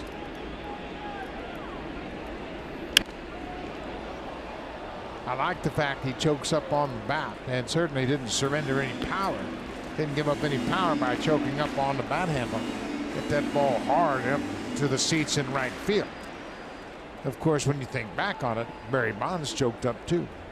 Joey Votto, all the time. Anthony Rizzo, yep. A lot of guys. Better bat control.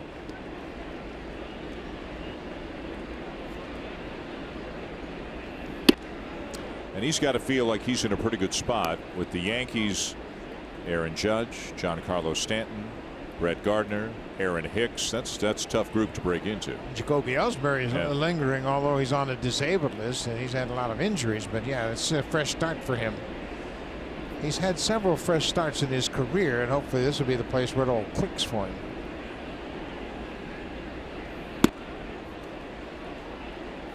As we talked about earlier, being a left-handed bat can only work in his favor here with the Blue Jays.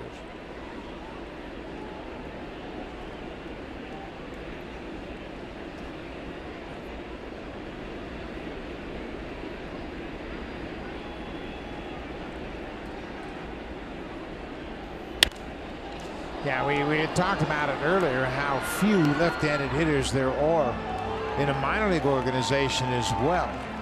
And you just look down into the minor leagues, and it's hard to find a lot of left-handed hitting prospects. Kevin Biggio had a couple of more RBIs tonight. He's got 92 ribbies for the season. And everybody said, well, he's not a power hitter. Well, I'm sorry, but he's having a heck of a season with home runs and RBI. He's sure impersonating a power hitter. He is. He's doing a good job of that, playing the role of one. Yeah.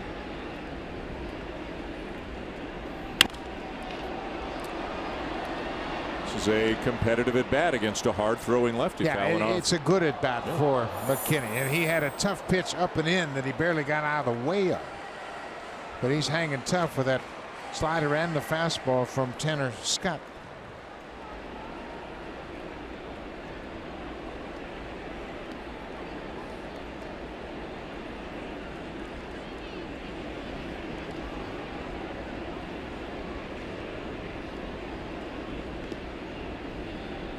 Again, the 2-2. Takes it down and away, full count.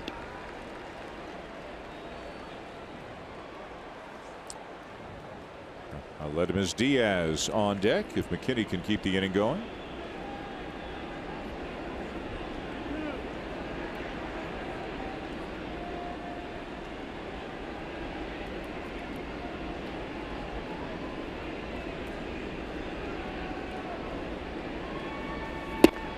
What an at bat. Oh, good at bat by Billy McKinney. He worked Scott for the chin out walk, and he hung in there and fouled off some tough pitches. And Buck Showalter going to make a pitching change. They'll bring in the right-hander Carroll to face the right-hand hitting Aledmus Diaz. Good effort by Scott. Got the first 5 batters he faced and then wound up losing McKinney. So we'll step aside. 8-2 Blue Jays. Bottom 7.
Telecast is presented by authority of Rogers Blue Jays Baseball Partnership.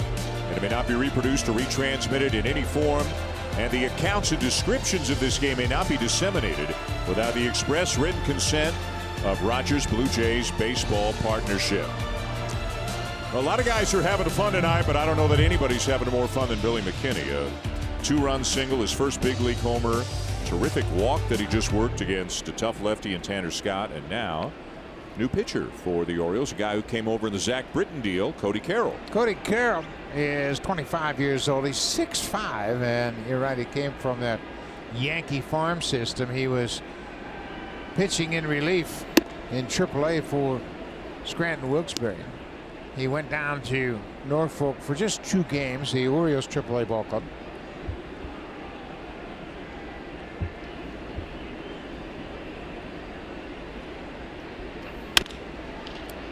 Diaz with a chopper to short. Beckham up with it. On to first in time. And that'll end the inning. End of 7 now, but Rogers Center remains the Blue Jays 8 and the Orioles 2.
Good command really from the moment the game began. 7 good innings, and he leaves with an 8-2 lead. In line for the win. It'd be his first win since the 25th of May. He was good tonight. Obviously thrown a lot of strikes, 7 innings, 6 hits. Just the 2 earned runs. He walked 1 batter and had 7 strikeouts. He gave up a home run to Cedric Mullins back in the 5th, but that was it. And now he'll turn things over to the bullpen. And the first man up is Jake Petrichka. Jake's really thrown the ball well of late. His 28th appearance, and he's picked up a few miles an hour on his fastball. He has really developed a good way to load up and really get his lower half into his pitches, and because of that, the fastball's jumped a little bit. There's a good example of it right out of the chute. Yeah, good natural movement on that 2-seamer as well. Swing and a miss by Jonathan VR, who's 0 for 3.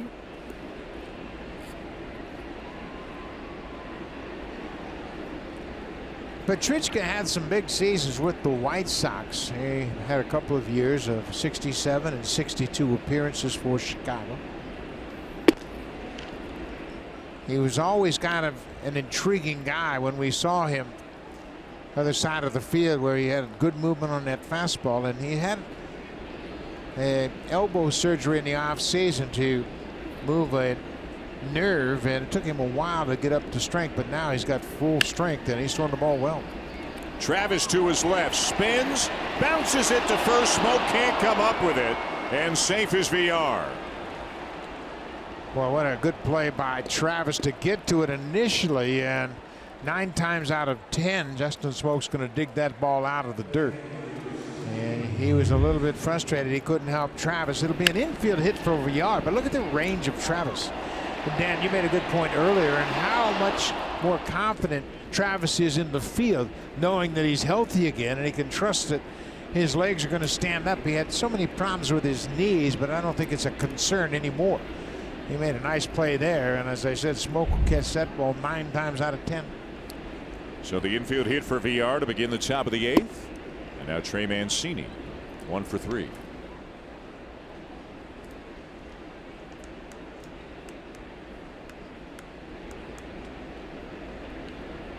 Petrichka, guy with that sinking fastball, can get some ground balls, can get some double plays. There's the difference in the fastball at 96. It starts on the inside part of the plate. The hitter offers at it, and then that velocity of movement takes it down underneath the bat. Boy, that's a good sign. And I tell you what, Jake's pitching himself into more prominent roles in this bullpen down the stretch. Activity in the bullpen. Left-hander Tim Meza now throwing.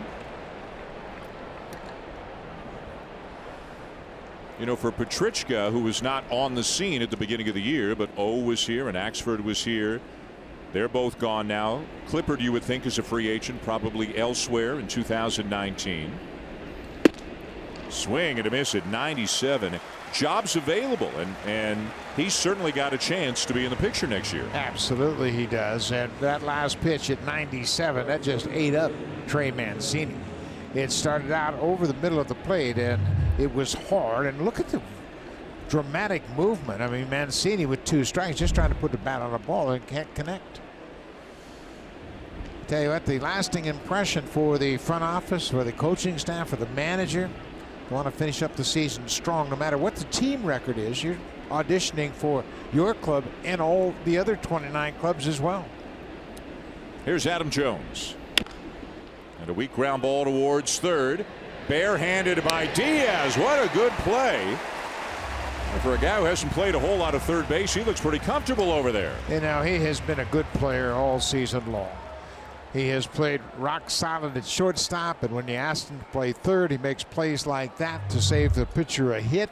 He barehands it and then fires. He's got a much stronger arm than we were told when he came here from the Cardinals, and this is not an easy play for a natural third baseman, but he looks like a natural when he makes that one. And he makes himself more valuable with the ability to play more than one position. Well, that's a great point when you think about it. He's played shortstop exclusively this year, but now you see him play a little third, and it kind of opens up your eyes. I don't think anybody in spring training really thought of him as a third baseman. They thought maybe a little bit of second base, but now he plays third like that, and he adds another little dimension to the equation.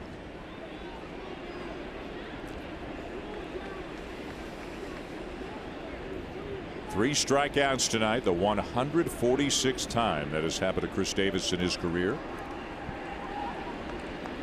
That's almost a full season of striking out every night 3 times. This one looks like it's going to get out of play.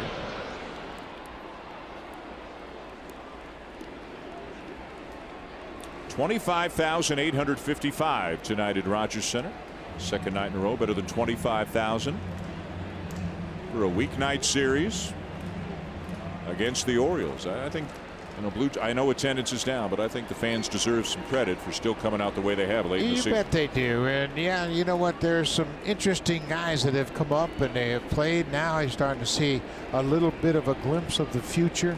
Windows starting to open up on the next couple of years with guys like Danny Jansen and Ryan Barucki and Thomas Pannone. Lourdes Gurriel will probably be back by the weekend. Runner on his way to third, and Villar will be in there. The movement on that fastball and where it was located up and away made it a little bit too much for Luke Maile to handle.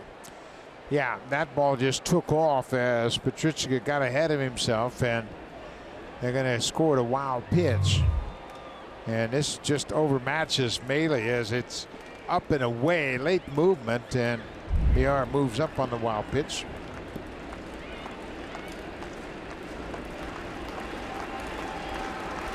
One-two, got him.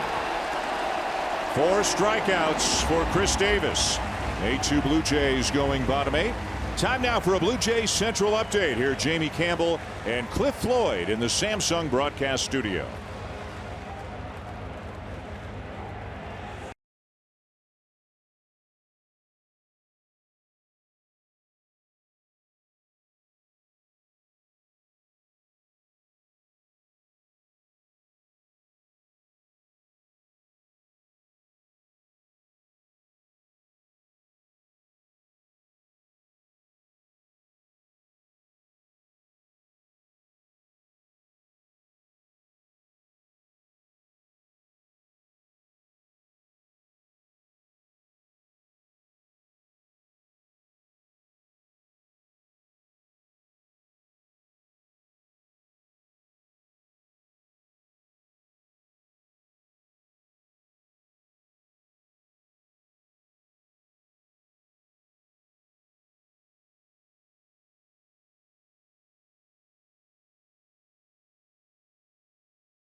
Looking like they're on their way to their second consecutive win over the Baltimore Orioles. They're up 8-2. They've hit 4 home runs tonight, including the first big league home run for Billy McKinney. A really nice outing by Sam Gaviglio. A good inning in the 8th by Jake Petrichka. And clicking on a number of fronts here tonight. Big night for that young man. Yeah, a special night, obviously, when you get your first big league home run and it's a winning effort, it means even more. But he's an interesting young guy, and I'm sure we're going to see a lot of him down the stretch here. There's Richard Ureña's had some good at-bats tonight. Hit a fly ball to deep left center field his first time up. Had a solid base hit to right his second time up. And then drew a walk in the 5th inning. A productive night for Ureña.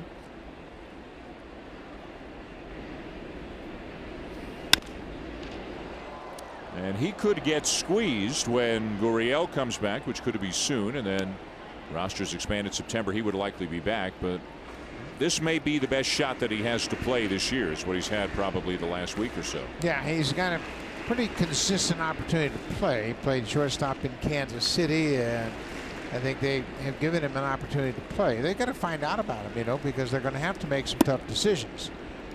And then you weigh all the factors, and Orena is a young guy. He's, what, 23 years old. He's just getting to the comfort level, and because he got up earlier with the Blue Jays, you have a tendency to think he's a little bit older, but he's not. Line to first, one down.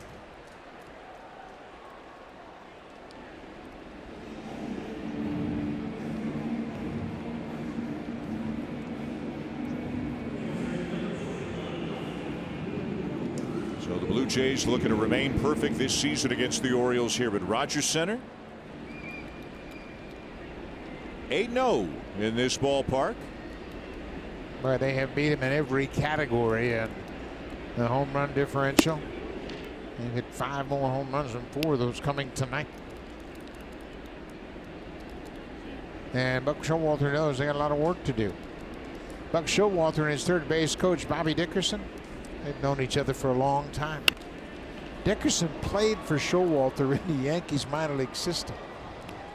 And Bobby told me yesterday, he said, he's still getting on me like I was a player. But, you know, Buck, he is a extremely loyal man. And, you know, he has some guys around him that he's had around him for a long time. Wayne Kirby, the first base coach, Bobby Dickerson, they go back to their Yankee days in the minors. And Buck spent 19 seasons in the Yankees organization. Wayne Kirby has been a fixture for Buck Showalter, and a guy that he can really lean on to take care of the outfielders. He has really pushed Adam Jones over their relationship here, and he's done a terrific job of pushing Jones, making sure that he never takes a day off. Jones has become a real leader on this team. Hard hit ball up the middle, a base hit for Maley.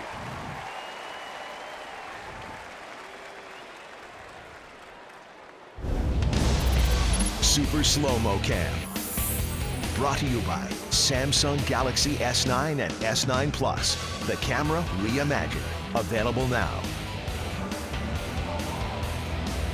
The Blue Jays enjoying an 8-2 lead on the Baltimore Orioles with Buck Martinez and Arash Madani. I'm Dan Schulman, bottom of the 8th inning. And back to the top of the order for Teoscar Hernandez, his second at bat of the night. Came on as a pinch hitter for Curtis Granderson and hit a fly ball to right field back in the 6th. In batting practice today, it was another impressive display of what looks like effortless opposite field power for Teoscar Hernandez.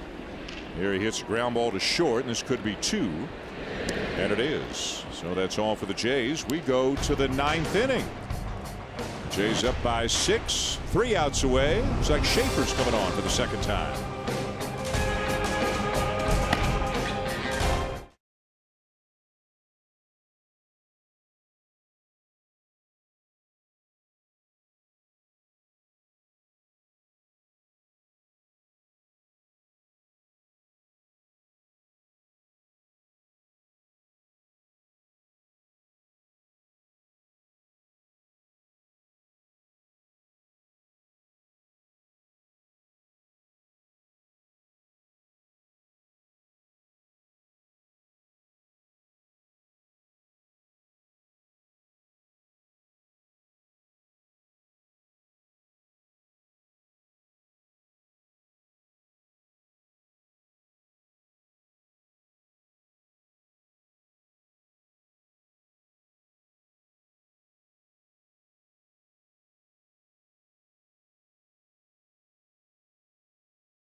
Presented by Honda at the Model Clearout event. The real victory lap is the drive home. Top of the 9th inning here in Toronto. The Blue Jays up 8-2 on the Orioles. And tomorrow afternoon, they'll wrap up the series. 12 o'clock noon here in the East. Baseball Blue Jay Central, excuse me. Then first pitch at 12:37 Eastern time. Justin Schaefer trying to get the last 3 outs tonight. Schaefer making his second big league appearance, has had a terrific season in minor leagues. When you look at his numbers between AA New Hampshire and AAA Buffalo, a 1.17 earned run average. Opponents hitting under 200. He's got a good fastball and a slider. He was having trouble in Kansas City in his debut with the grip on the baseball. Baseball was slipping a bit on him, but he has made his way through the minors in pretty impressive fashion.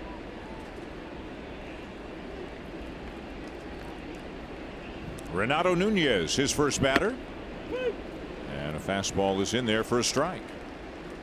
It'll be Nunez, Beckham, and Andrioli, 6, 7, and 8 in the Orioles lineup. Nice all-round effort by the Blue Jays tonight on the mound, at the plate. There's a good breaking ball for a strike, 0-2.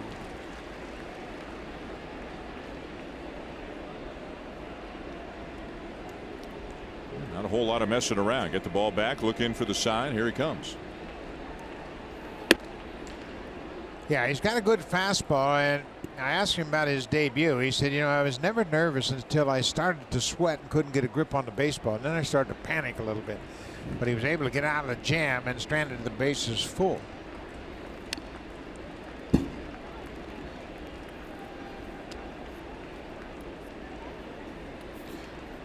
He went to high school in Lake Wales, Florida. And if that sounds familiar, another Blue Jay that had a terrific career went to Lake Wales High School. That was Pat Borders. It also produced another terrific reliever, Wade Davis, who is now in Colorado. But Schaefer is 25 years old. He'll turn 26 in September.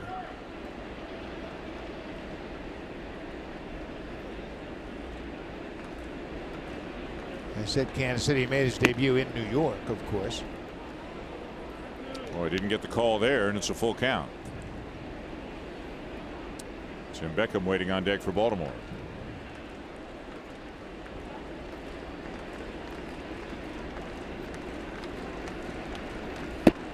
And ball 4. Time now for a preview of Sportsnet Central. Here are Ken and Eric.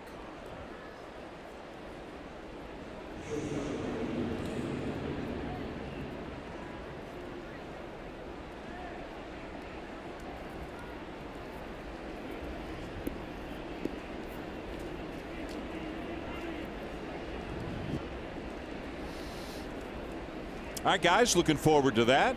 Blue Jays 3 outs away from getting a win and sending us to Sportsnet Central. As it's outside ball 1 to Tim Beckham.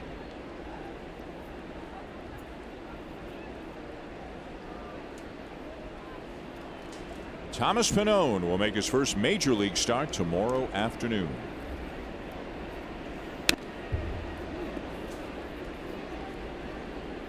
Pannone pitched in relief in New York on Sunday, pitched an inning and a third, had a strikeout, and was pretty good.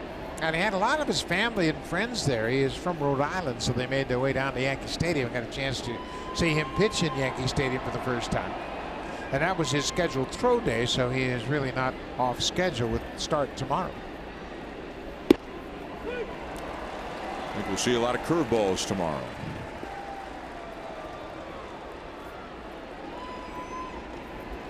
One ball, 2 strikes. The count on Beckham, who's 1 for 3 on the night. Sam Gaviglio, 7 innings, 2 runs on 6 hits. He walked 1 and he struck out 7. A little bit inside. Jake Petrichka worked a scoreless 8th, and now Schaefer here in the 9th.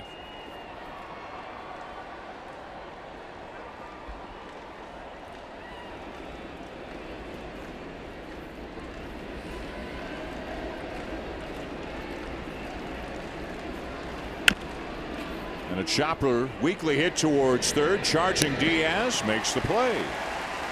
Beckham retired to second. Nunez. Boy, Diaz has made all the plays you ask a third baseman to make. He had the bare hand one earlier in the game, and there he comes across and gloves it and then unloads in a hurry, throws on the run, and showing off that strong arm.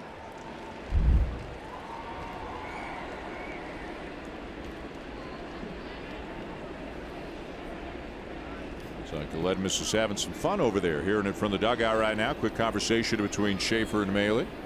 6 balls he's handled down there at third base, and he's handled them all very flawlessly. One down, and the batter is John Andreoli. He's had an infield hit. He's also grounded out and walked.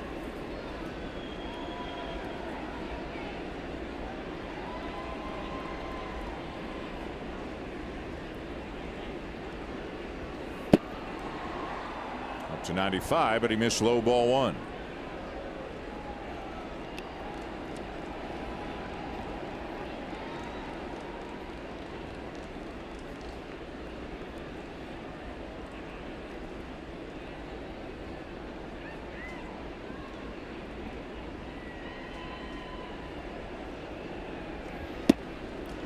Goes to the breaking ball, 1-0, drops it in there. Schaefer pitched in that game on Sunday at Yankee Stadium when Barucki was knocked out in the first inning. He came in as the 3rd pitcher of the afternoon, followed Joe Biagini into that ball game.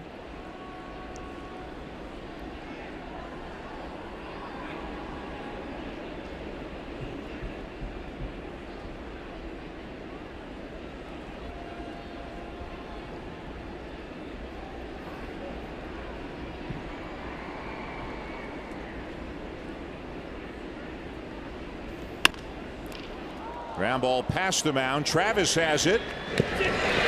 Got him at first. Good play by Travis. 2 down. Well, the infield defense has been good tonight. As you see, Travis made a couple of good plays, and that time he made a quick throw just in time to get Andreoli. He runs pretty well, and that was bang bang at first. He always kind of hanging around to see if they want to challenge this. But this is a tough play right over the bag at second, and Travis gets enough of it in time to retire Andreoli. And out by an eyelash at first base. The Blue Jays now an out away. Nunez came to third on the play, and here's Caleb Joseph.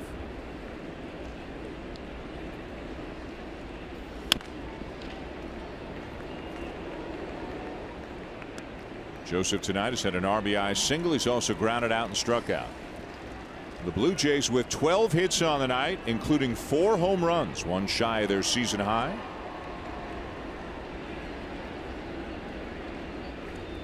Also, Kevin Pillar extended his hitting streak, had a double back in the 4th inning.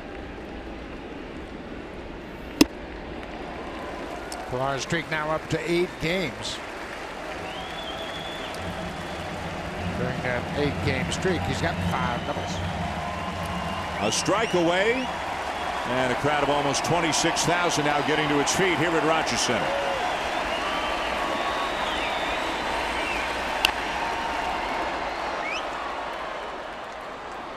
Tomorrow should be an exciting day here. It's a 12:30 start, and it's camp day.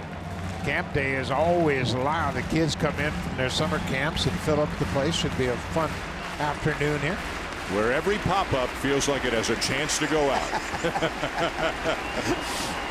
It is fun. Great to see kids in the ballpark.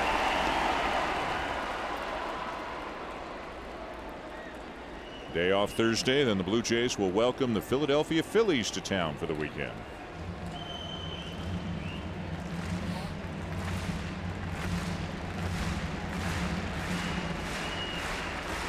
Phillies are in Washington. They've been dealing with some rain, so they're just in the bottom of the 4th as the Nationals have a 1-0 lead.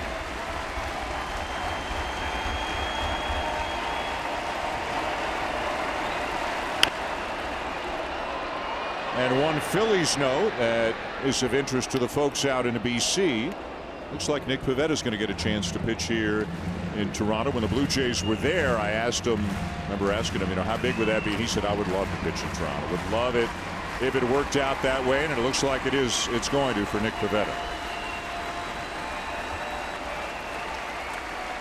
Schaefer trying to put away Joseph and end the ball game. Ground ball to short. Urena. Blue Jays win it.